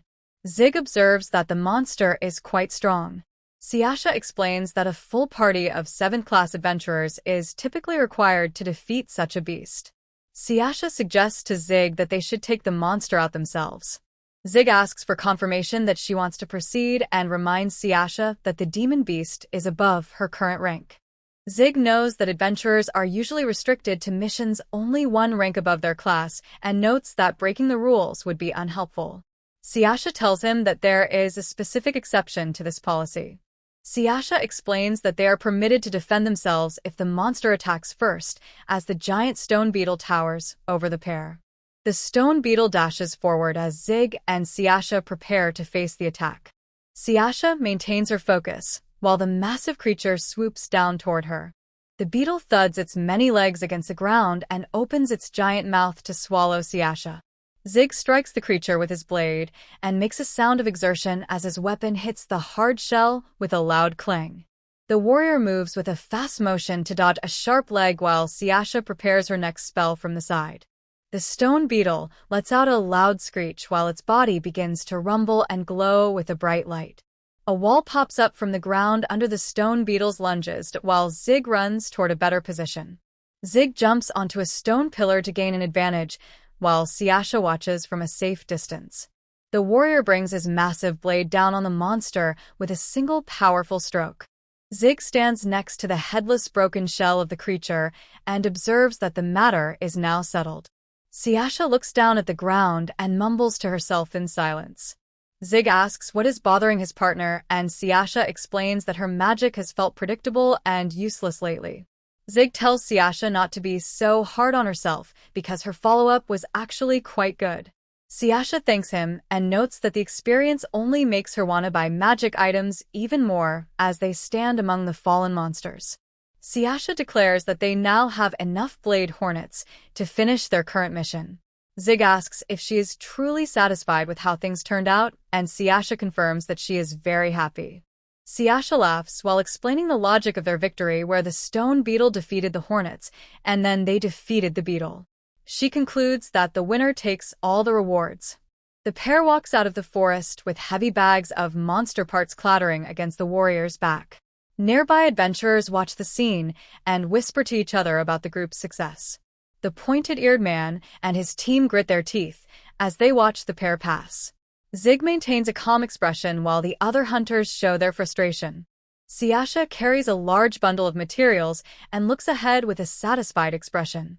She reflects on the day's work as they head back toward the city.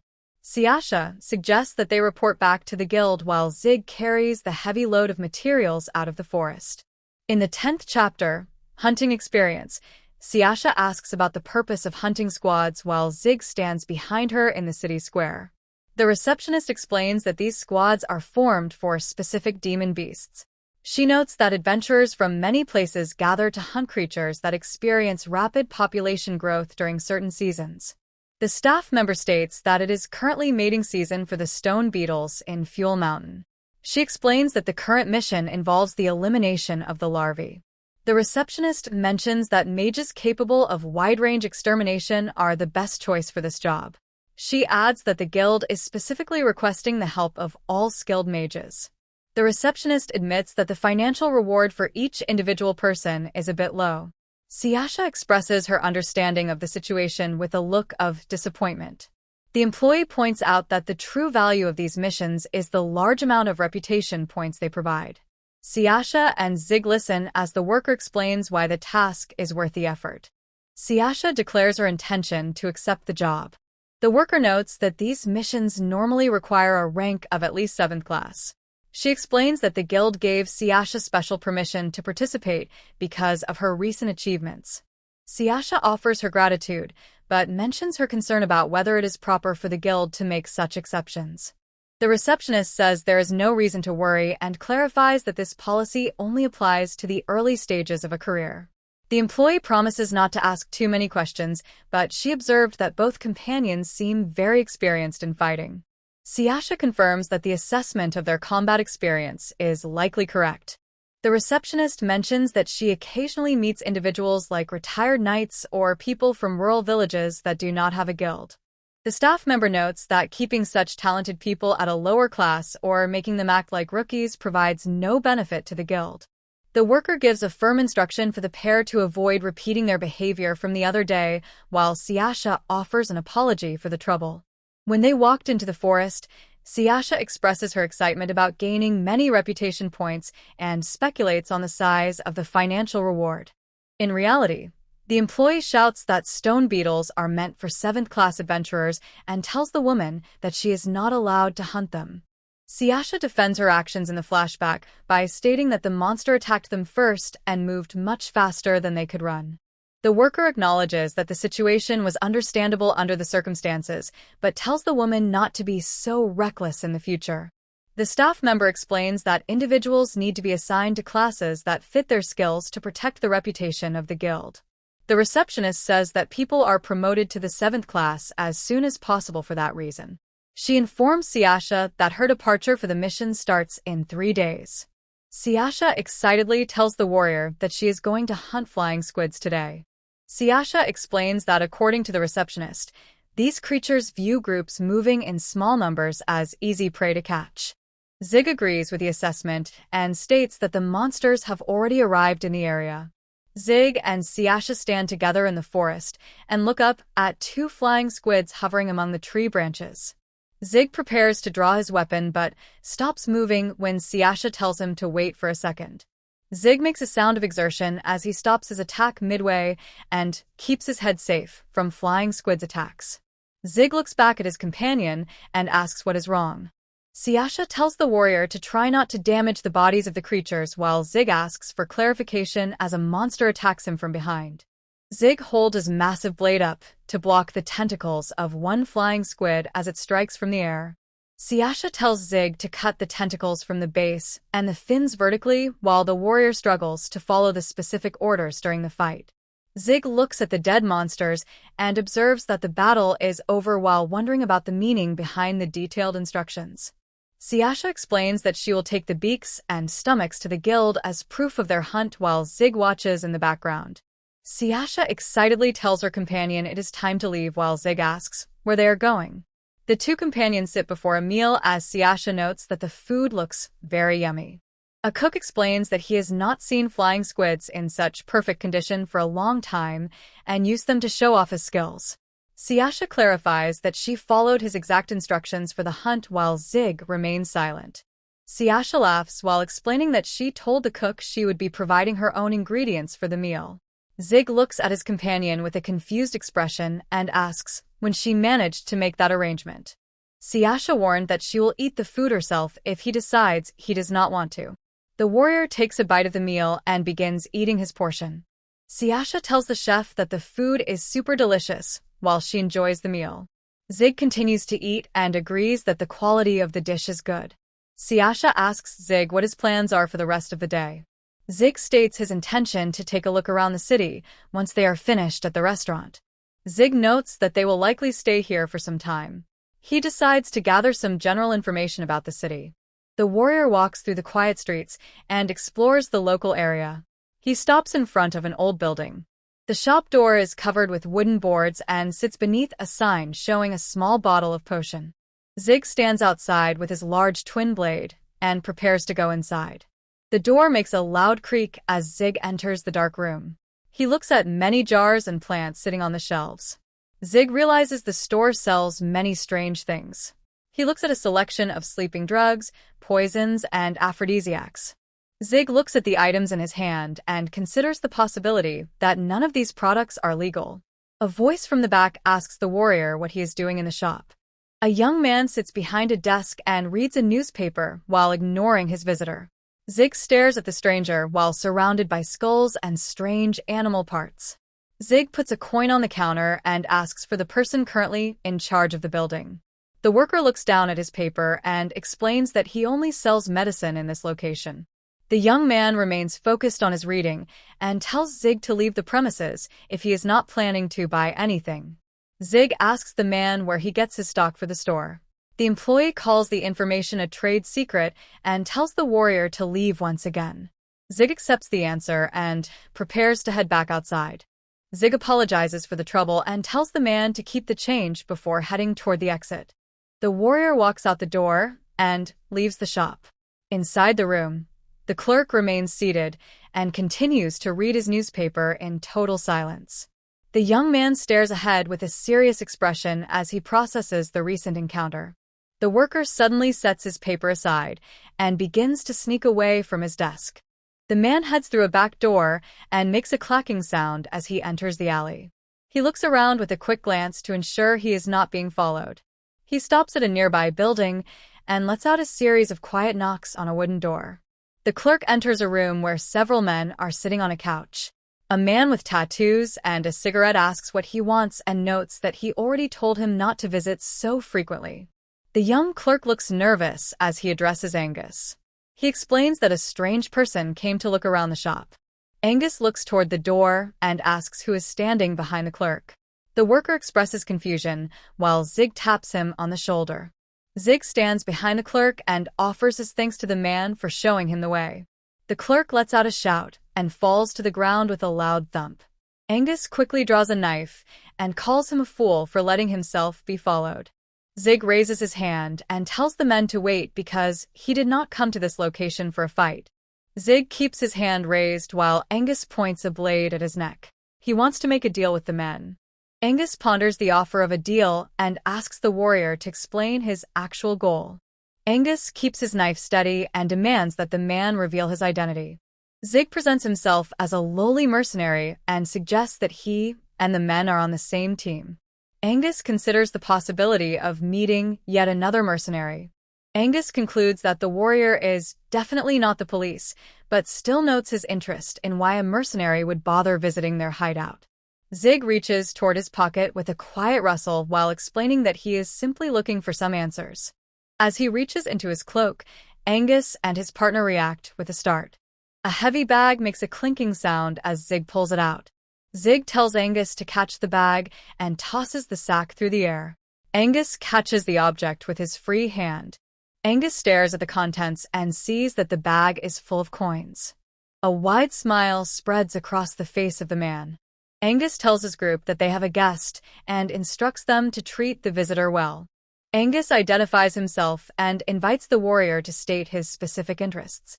Zig gives his name and explains that he wants to learn about the major groups in the city along with their territories and current business activities.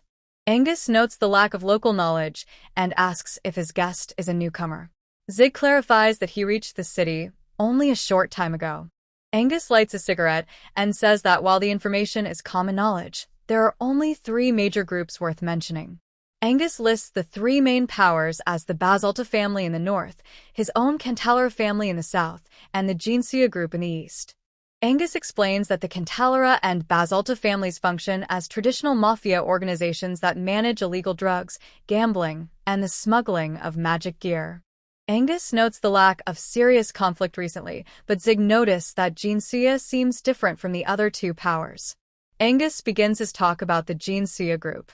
Angus admits his own ignorance about the group and calls them a complete mystery to the point where even Zig feels disappointed. Angus explains that the group consists of Eastern immigrants who arrived 2 decades ago and remains a secret to the rest of the city. Angus describes how the outsiders took over the east side from the Basalta family after appearing out of nowhere. The Basalta family fought back to keep the outsiders from stealing their land. But the situation was far from simple, and the Basalta family ultimately had to surrender their territory.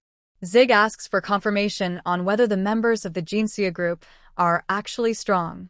Angus admits that the group is indeed powerful, even though he finds it annoying to acknowledge the fact. Angus notes that his rivals have many members whose abilities can rival the top-ranking fighters in his own gang. Zig processes the information about the Eastern group and concludes that he will need to be careful to watch his back. Angus cracks his neck and explains that everyone does what they want, which leads to them bumping heads on a regular basis. Angus warns Zig that some members of the rival group are pure trouble and suggests that running away is the best option upon seeing them. Zig considers the concept of these dangerous individuals, while Angus adds that they probably hold high positions and possess incredible strength. Angus explains that a single fighter from that group is capable of defeating every member of his gang without any help. This conversation reminds him of a certain someone. Angus finishes his summary of the city and mentions that the information is likely not worth the large payment he received. Zig says the information is more than enough and offers his gratitude to the man. Angus finds it strange that he keeps meeting mercenaries lately as he finishes his cigarette. Zig reminds the man about the other mercenary mentioned during their earlier conversation. Angus thinks about the local talent pool and notes that mercenaries in this city are generally insignificant. Angus looks at his guest and observes that the other mercenary actually looks quite a bit like him. Angus describes how that person stood out from the crowd as Zig says goodbye and heads out the door. Angus offers to sell Zig some drugs as a parting gift, but Zig explains he is already well stocked before he suddenly spots a reason to stop talking. Zig tightly clenches his weapon while Angus wonders what exactly is bothering his new business partner. Zig stands in the alleyway and says that spying on other people is a very rude habit. A voice from the dark tunnel responds with a sound of curiosity. The newcomer expresses surprise that the warrior managed to sense her presence from such a long distance. A female elf wearing Eastern garments and carrying a long sword stands before the group. Angus reacts with alarm and identifies the woman as one of the dangerous individuals he described. Angus warns the warrior that the woman belongs to the Jinxia group. Angus shouts at the newcomer and demands to know what gives her the right to spy on them while calling her actions pathetic. The elf woman finds the accusation rather upsetting coming from individuals like them. The woman clarifies that she was simply eavesdropping instead of spying.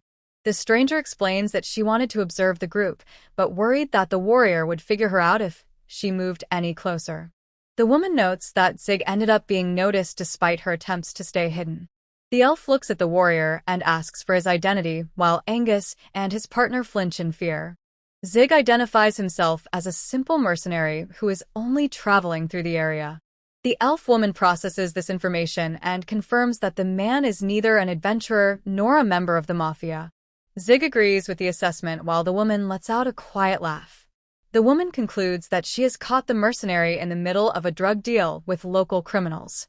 Zig states that he did not actually purchase any illegal substances.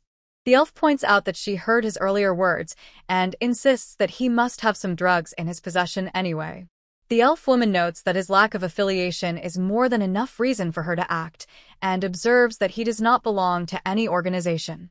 The woman smiles while saying that no one will care if she ends his life right now. Angus tries to apologize as he prepares to leave, while Zig tells the man that he is not required to stay and should feel free to run away. Angus and his men flee down the alley as the elf woman considers that chasing after small fry like them is usually a waste of time. The woman rests her hand on her blade and decides that this encounter has actually paid off and will likely be very fun. Zig stares back and states his preference to avoid a pointless battle that has absolutely nothing to do with his job. The elf woman explains that this is her job and tells the warrior to simply accept the situation. She adds that the encounter is not pointless as long as it is fun. The 12th chapter begins with a duel in the dark alleyway. Zig studies the elf woman and notes that her current posture makes it impossible for him to guess the length of her sword. The two fighters stand at opposite ends of the path. Zig feels that she is an expert who knows exactly how to fight human. Zig swings his giant twin blade in a wide arc that clears the air with a loud swoosh. The elf woman stays perfectly still. The warrior continues his attack, while the elf woman manages to dodge him in the blink of an eye. Zig changes his direction, and his sword smashes into the ground with a loud bang that ruins the local masonry. The elf woman jumps away from the flying rocks. The elf woman slides across the street to give herself more room. Zig stares at her and realizes that she is about to draw her sword. The elf woman draws her blade, with a motion so fast the air seems to vibrate. The woman launches an attack that forces Zig to react with total surprise. The warrior uses the heavy guard of his twin blade to stop the metal, but her blade cut his twin blade. A pile of crates explodes into tiny pieces when that piece falls to the ground. The two fighters make some distance between their positions. The woman stands in the alley and admits she did not think the man was fast enough to survive her previous move. Zig looks at the long, curved blade. The woman stares back with a look of extreme focus. The elf identifies the weapon as a katana and explains that it is a traditional sword from her own country. Zig points out that the woman managed to launch her entire attack during the same split second she pulled her sword from its scabbard. The elf woman explains that in her homeland people use that specific method as the standard way to unsheath a blade for combat. The woman says that the warrior is the very first person she has ever met who is able to stay alive through that move on his first try.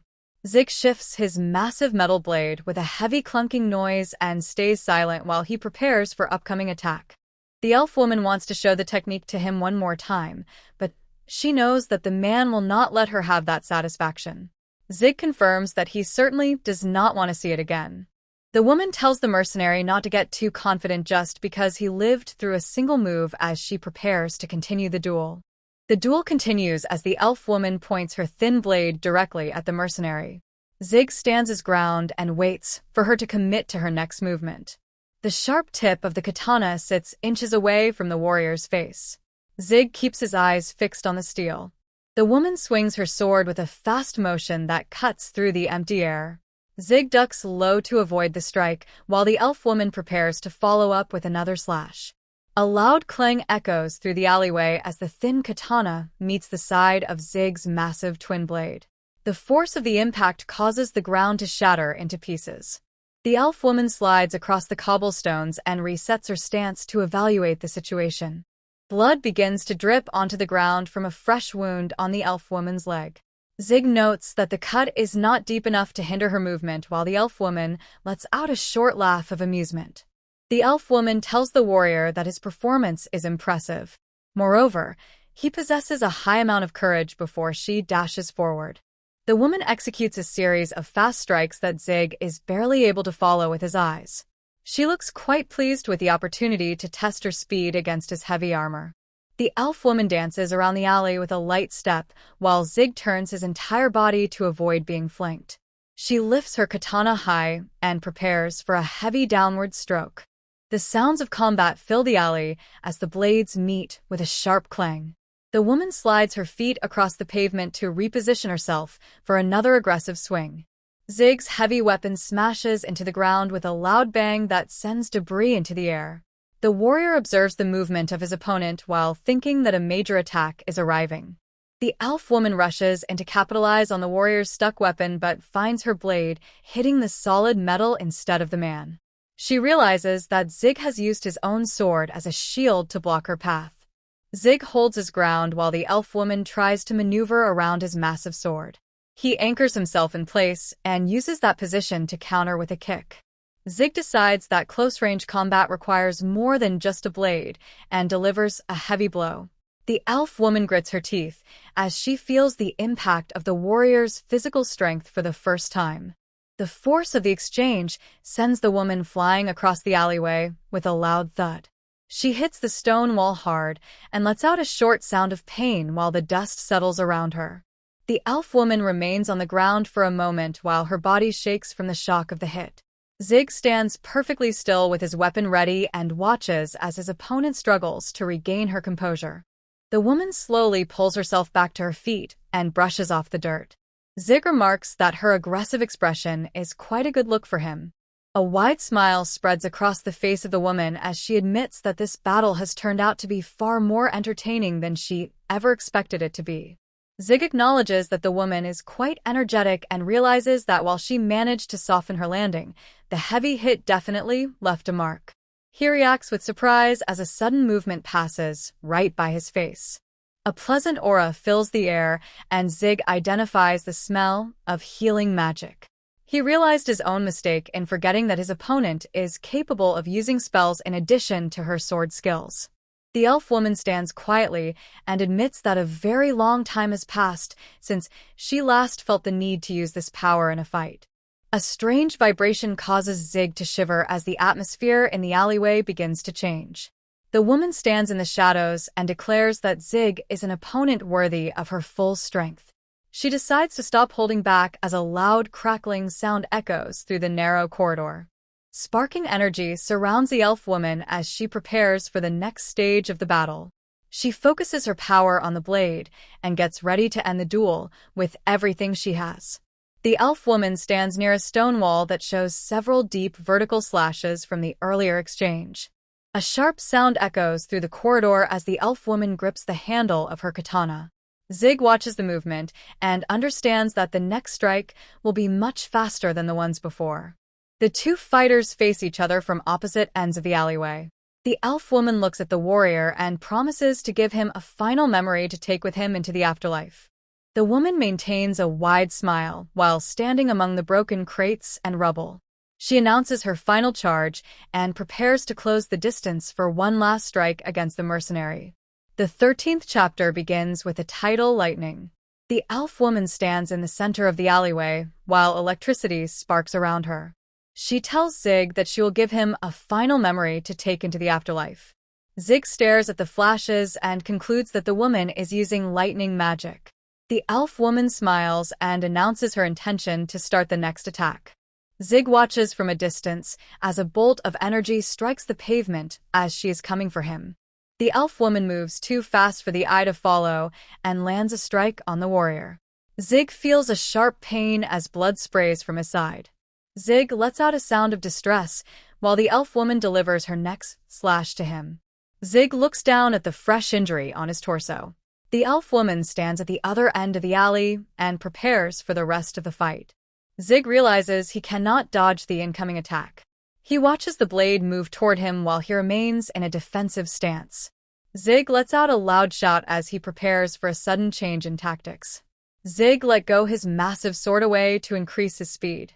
The elf woman expresses her confusion at the sight of the warrior discarding his only weapon. Zig lunges forward and grabs his opponent before she can react. The elf woman is startled as the warrior closes the distance between them. Zig catches the arm of the elf woman to stop her from using the blade. He holds her wrist firmly while she tries to regain her balance. Zig blocked her sheath with his other hand, but her sheath crushed his armor. Zig notices that the elf woman is using an iron sheath to defend herself.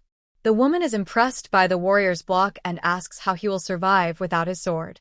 Zig is not worried and notes that having a weapon would have made the battle far too easy.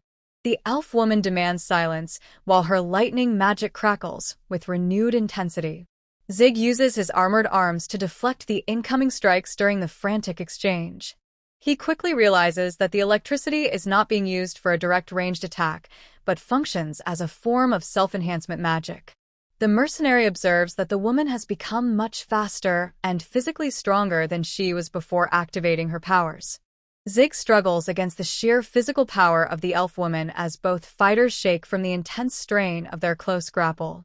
The elf woman breaks the hold with a swift motion and forces the stumbling warrior to lose his grip.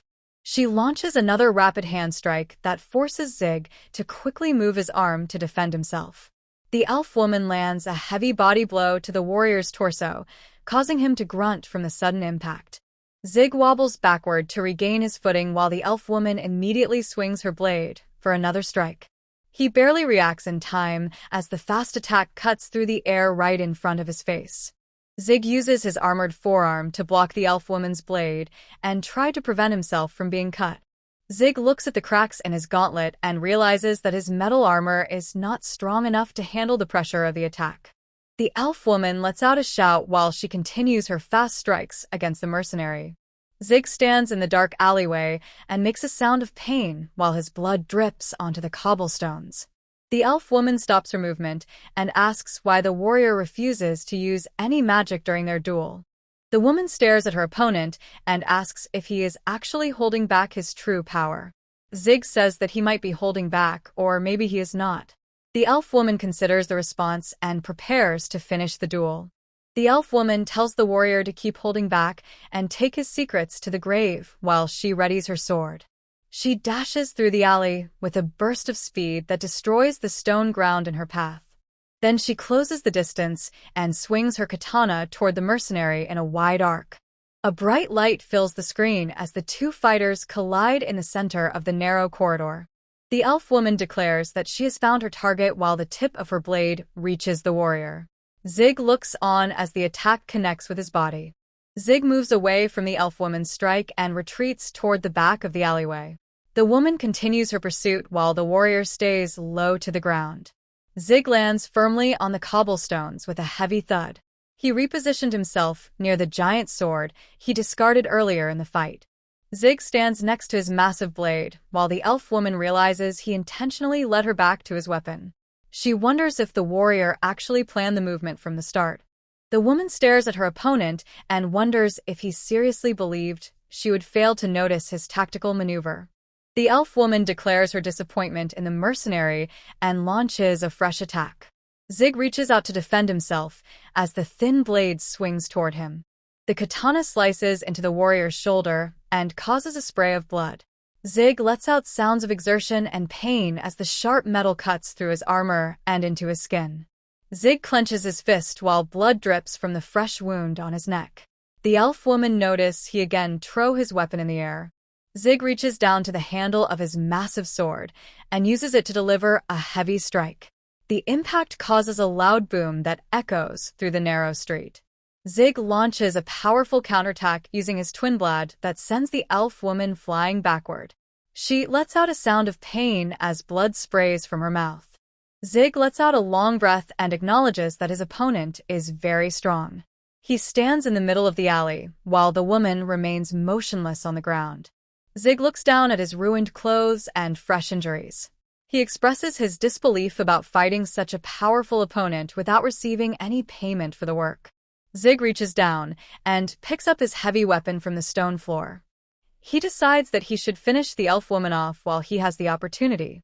Zig concludes that the woman is dangerous and might be powerful enough to give Siasha a difficult time. He continues to study his battered opponent while the dust settles in the alley. Zig notices something dangling from the woman's gear. He stops his advance to stare at the mysterious object. Zig looks at the woman and shows his total disbelief while the elf woman remains quiet despite the damage she has taken. The identification tag reveals that the elf woman's name is Isana Gin and shows her rank as a second-class adventurer. Zig expresses total disbelief at the situation following the fierce battle. Zig stands over the fallen elf woman and notes that she is actually a second-class adventurer. Zig feels the pressure of the moment and tries to figure out his next move.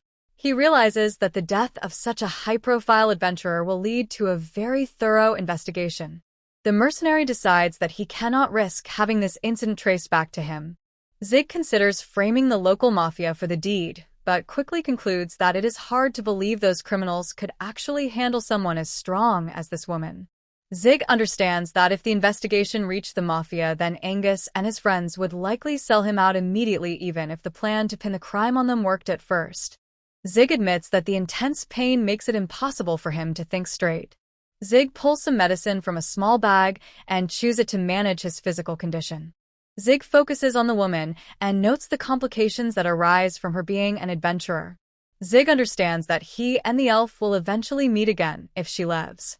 He decides that regardless of the future trouble, he cannot bring himself to kill her. Zig looks down at the unconscious woman and concludes that he has only one real choice left. Zig lets out a heavy sigh before reaching down to start his plan. He acknowledges that the task ahead will be hard but remains certain it is his best option. Siasha opens the door and demands to know what is wrong with Zig. The warrior carries a large bundle on his shoulder and states that he ran into a few problems. Zig looks exhausted as he offers an apology and asks Siasha to heal him. Siasha instructs the warrior to sit on the bed and explains that she will begin working right away. Siasha looks at the wounds and remarks that the situation is horrible. Siasha decides to stop the bleeding in his arm first while she realizes that his bone is broken. The pair sits together on the bed as the witch uses her magic to treat the injuries. Siasha asks Zig to explain exactly what happened during his time away. Zig notes that the woman tied up in the corner of the room was the one responsible for attacking him. Siasha asks if the woman was really alone while Zig confirms that he fought her by himself. Siasha observes the severity of the injuries and reflects on how Zig is usually on a different level in close combat. She finds it difficult to believe a single person could leave a sword wound of this magnitude on him. Siasha asks Zig why he chose to let her live instead of finishing her off. Zig lets out a heavy sigh and reaches into his gear to pull out a small object. Siasha looks at the item and states with total shock that the woman is a second-class adventurer. Siasha remembers hearing that any adventurer ranked above the 4th class is essentially a superhuman. Siasha realizes that Zig chose to spare the woman specifically because of her. Siasha considers her new career as an adventurer and understands that Zig cannot let anyone know he harmed a high-profile target due to their close partnership. Zig offers an apology and admits that his own carelessness led to this situation. Siasha tells the warrior not to worry and notes that he has already done a great deal for her. Siasha states that they eventually need to decide what to do with their captive while Zig confirms his agreement. Zig looks toward the corner and observes that the woman is finally awake before asking if she has anything to say. The captive elf woman stays perfectly still while tied up against the wall. The woman stares back at the mercenary and mentions that he did not actually kill her. She explains that she would rather bite her own tongue than allow anyone to use her as a hostage against the Jinsuya group. The elf suggests that Zig should just cut off her head and give it to the Basalta or Cantalar families as a gift. Siasha listens to the offer and wonders what the woman is talking about. Zig asks the woman exactly how much she values her life, while the elf asks for a better explanation of his meaning. Zig asks the woman how many crimes she is willing to ignore to save her own life, including drug possession. The elf reacts with total surprise. The woman asks for more details about the deal and notes that simply killing her would be much faster. Zig stays silent while the warrior looks at his captive. Zig explains that Siasha is a client and an adventurer. The elf expresses her shock at this revelation. The warrior says the woman hired him as a bodyguard and he joins her on various missions. The elf finds herself confused about why he was in the shop earlier. Zig notes that they come from a distant place and require information to survive in a land with different customs.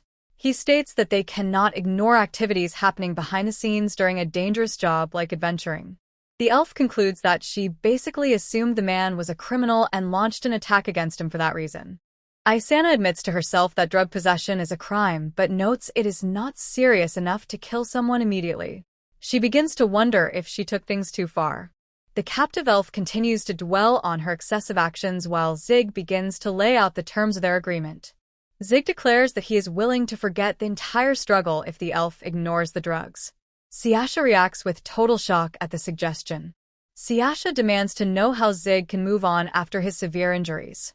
Zig agrees it is a good point and adds that the woman will pay for his damaged gear and help their reputation. He mentions there is one last important rule. Zig orders the woman to never touch his client again. The elf acknowledges that the condition is easy to follow but remains curious. The woman asks the warrior if those simple terms are truly all he wants from her. Zig asks the elf woman if she understands the terms. Isana stares back at the warrior with a look of total focus. Zig tells the woman that she is never to touch his companion for any reason. The warrior says he needs to make sure his message is absolutely clear. The woman confirms that she understands the instruction. The captive woman swears in the name of her clan that she will not touch the girl. Zig looks at the elf and tells her to remember what she just said. the mercenary delivers a final threat to the captive woman. He states that he will annihilate her entire clan if she chooses to go back on her word. Isana looks at the warrior with a worried expression. Isana accepts the terms and notes that a deal is a deal as she stands before the warrior. Zig asks for permission to handle the weapon on the nightstand while Isana gives her consent. The warrior picks up the katana and examines the quality of the blade. Zig notes that the sword is fine work and offers his praise while Isana expresses her gratitude and begins to ask a question. Zig introduces himself and Siasha before the elf woman asks why he chose to use such a crummy weapon in their duel. Zig lets out a sigh and repeats the description of his sword as crummy while Isana apologizes and suggests he likely has his own reasons. Zig tells the woman not to worry because he simply does not have any money. Isana states that she understands the situation. Zig suddenly remembers that the elf is supposed to pay him back for his broken sword and asks how much money she can provide. Isana starts to respond with hesitation. Isana explains that she does not have a large amount of money because she sends most of it back to her clan to cover their living costs. Zig acknowledges this fact. Isana reveals that she can only afford to pay about 500,000. Zig finds this news to be perfect. Zig notes that he can add 500,000 of his own and concludes that a total of 1 million will buy some decent gear. Isana tells the warrior to wait for a moment. Isana repeats the price and asks what kind of weapon requires 1 million to purchase. Zig asks if there is a problem with his calculation. Zig holds the sword and Isana asks for an estimate on its value. Zig suggests a price of 2 million and Isana shakes her head. Zig then asks if the weapon is worth 3 million instead. Isana corrects the warrior and states that the katana is worth 10 million. Zig reacts with shock and repeats the high price with a look of disbelief. Isana explains that everyone uses high-quality gear for fighting demon beasts. She asks if the pair are new to the profession. Siasha confirms that she reached the 9th class only a few days ago. She adds that she already has experience fighting against a 7th class monster. Isana asks if the two of them are joking about using simple iron weapons to fight such creatures. Siasha asks if using iron is a bad thing. Isana says she is not sure but admits she is surprised they are still alive. Isana decides to move past the discussion and offers to take the group to look at weapons immediately. Zig suggests delaying the trip until tomorrow because his body has not fully recovered from the battle. Zig instructs Isana to wash herself too. Isana notes that her face is still sore and promises to meet them again the following day. After she leaves, Siasha asks if the woman is actually trustworthy while Zig concludes that they have no other options. The witch lets out a tired breath and sits down on the bed next to her companion. Zig looks off to the side with a very serious face. Siasha reaches out and gently touches the warrior on his hurt shoulder. Siasha tells the man to please be more careful, and Zig looks back at her to say yes. Zig looks into the quiet room and promises that he will follow her advice as the two sit together on the bed. In the 15th chapter, the group arrives at a large blacksmith shop to find a new weapon. A cheerful shopkeeper greets Zig, Siasha, and a bandaged Isana with a loud welcome as they step inside the building. The shopkeeper takes a moment to observe the newcomers. Isana stands behind the warrior. Zig holds up his twin blade to show the clerk his current equipment. He explains that he is looking for a new weapon of the exact same type and asks if the store has anything similar available. The woman identifies the unusual object as a twin blade. She mentions that very few people actually use that kind of weapon and explains that they do not keep any of them on display in the front of the shop. She tells Zig that she will check with her manager to see if they have any twin blades hidden away in the back storage area. The group waits inside the store. Two men in the background recognize the newcomer and identify her as the White Lightning Princess. Isana stands with her arms crossed. Zig repeats the title White Lightning Princess to confirm what he just heard. Isana admits that the title is essentially her nickname while looking very unhappy about the local reputation she has earned. Zig repeats the word princess with a smirk on his face. Isana begins to blush and mumble in response to the warrior's teasing. Isana shouts at Zig and tells him to be quiet. She explains that she is aware she does not act like a princess and never requested the title from anyone. Zig offers a simple apology for his comments. Zig notes that he finds it unexpected that the elf warrior has a nickname. Isana mentions that there are other similar nicknames used for adventurers like the Ice Princess or the Flame Lord. He notes that those specific titles seem quite rough for anyone to have. Isana admits that she is 26 years old now and would really rather not be called a princess at her current age. Zig notes that the elf woman is actually older than he is. Isana looks at the warrior in disbelief and remarks that he must be joking about being younger than her when his face looks the way it does. Zig becomes annoyed and asks what his face has to do with. Zig decides they should stop talking about the matter while Siasha stands nearby with her true age estimated at over 200 years. The shopkeeper returns to the room and thanks the group for waiting while she prepares to present the items. The clerk shows the only 2 twin blades currently in the store. She explains that the first one is a high-quality weapon made from the sides of a razor head mantis.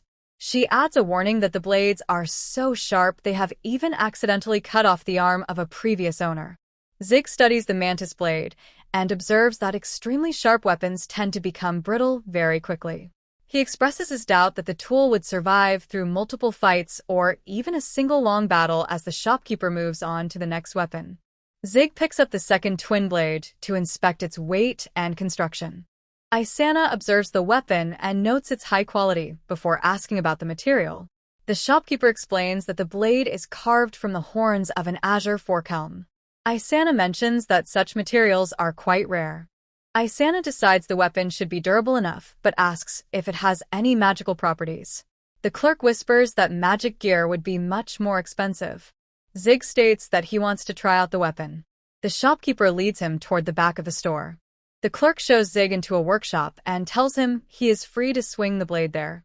Zig thanks her as he walks into the center of the room. Zig performs a wide practice swing that creates a loud swishing sound in the air. Zig continues his trial by moving the double-edged sword in several directions. The local blacksmiths stop their work to observe the mercenary. The warrior performs a series of fast strikes that leave white trails of light across the workshop while the other watches. The clerk gestures toward a suit of plate armor and suggests that Zig attempt to cut through the heavy metal. Zig asks if the woman is certain about the request, and she tells him to proceed without worry. Zig swings the blade with a loud impact that slices the top half of the armor clean off. The metal chest piece flies across the room before hitting the floor. The shopkeeper notes the successful test. Zig observes the quality of the azure forkhelm twin blade and decides that the equipment is excellent. Isana asks about the cost of the weapon while the shopkeeper reveals that the price is exactly 1 million. Isana considers the high quality of the blade and decides that the $1 million price tag is actually quite reasonable. The shopkeeper observes Zig's worn gear and fresh bruises while noting that a famous adventurer is managing his funds. She wonders if the warrior is secretly a very powerful customer and concludes he might be a big spender. The clerk offers to lower the price of the weapon to 700,000 or sell it as a set with some gloves for the original 1 million. Isana agrees that the new offer sounds like a good bargain. The shopkeeper expresses her gratitude for their business and heads off to collect the gloves. Zig looks at the clerk and mentions his surprise that she is willing to give him such a large discount on the equipment. The shopkeeper mentions that the twin blade has been sitting in storage for a long time because very few people choose to use that specific type of weapon. She notes that the store enjoys selling their items to talented customers and expresses her hope for more business at Ernesta Atelier in the future. Zig declares that he and Isana are officially even. He looks back and states that he still expects the elf woman to honor the rest of her promise. Isana remains silent. Zig and Siasha begin to walk away down the narrow street. Isana stops their movement and asks if she can inquire about a specific topic. Isana looks at the pair and asks if they are just like everyone else who is unwilling to accept individuals from a different race like her. Siasha looks down and explains that she was not accepted at the place where she lived before. She mentions that she eventually ran away because she is also considered to be from a different race. Zig clenches his fist and states that he understands why people find it difficult to accept them. He explains that it is natural for people to fear the unknown when they do not understand what someone else is thinking. Isana asks if he knows of a way to fix that problem. Siasha observes that finding a solution is difficult. She explains that trying to convince or overpower others does not work and suggests there might not be a good answer to the problem. Siasha smiles as she adds that this is exactly why she wants to keep people who can understand and accept her nearby. Isana repeats the phrase about people who can understand while Siasha asks if the elf has anyone like that in her life. Isana considers the possibility that she was the one responsible for building walls around herself. The elf woman stares ahead and wonders if she is just acting like an immature brat. Zig gives the woman a pat on the shoulder and asks if she wants to go on a journey of self-discovery. Isana reacts to Zig's suggestion by shouting that she will absolutely not go on any such journey. Then, Siasha bows her head as the group prepares to part ways. The elf woman huffs and clenches her fist as she begins to walk away from the duo. Isana walks down the city street alone. She mentions her plan to return home, have a drink, and finally relax after the long day. Zig and Siasha continue their walk through the crowded marketplace. Siasha asks the warrior if he is interested in getting something to eat, and Zig agrees to the idea. The warrior suddenly feels a shiver and turns his head toward a side street. Zig stops moving and looks deep into a dark, narrow alleyway. A sudden sound echoes from the shadows. Siasha notices his reaction and asks the man if there is something bothering him. Zig tries to distinguish between bloodlust and hatred while Siasha looks on with a blank expression. He concludes that the negative energy is focused entirely on Siasha, and that is why his instincts were slow to react. The warrior notes that the person hiding in the darkness is very talented at staying invisible. Zig assures his companion that nothing is wrong. Siasha ignores the tension and announces her need for a meat skewer from a nearby stall. Zig holds his heavy blade and promises to be ready for any trouble that follows them. Zig tightens his grip and reminds himself that his duties as a bodyguard do not change even if someone is watching from the shadows. He is prepared to deal with anyone who tries to block their path.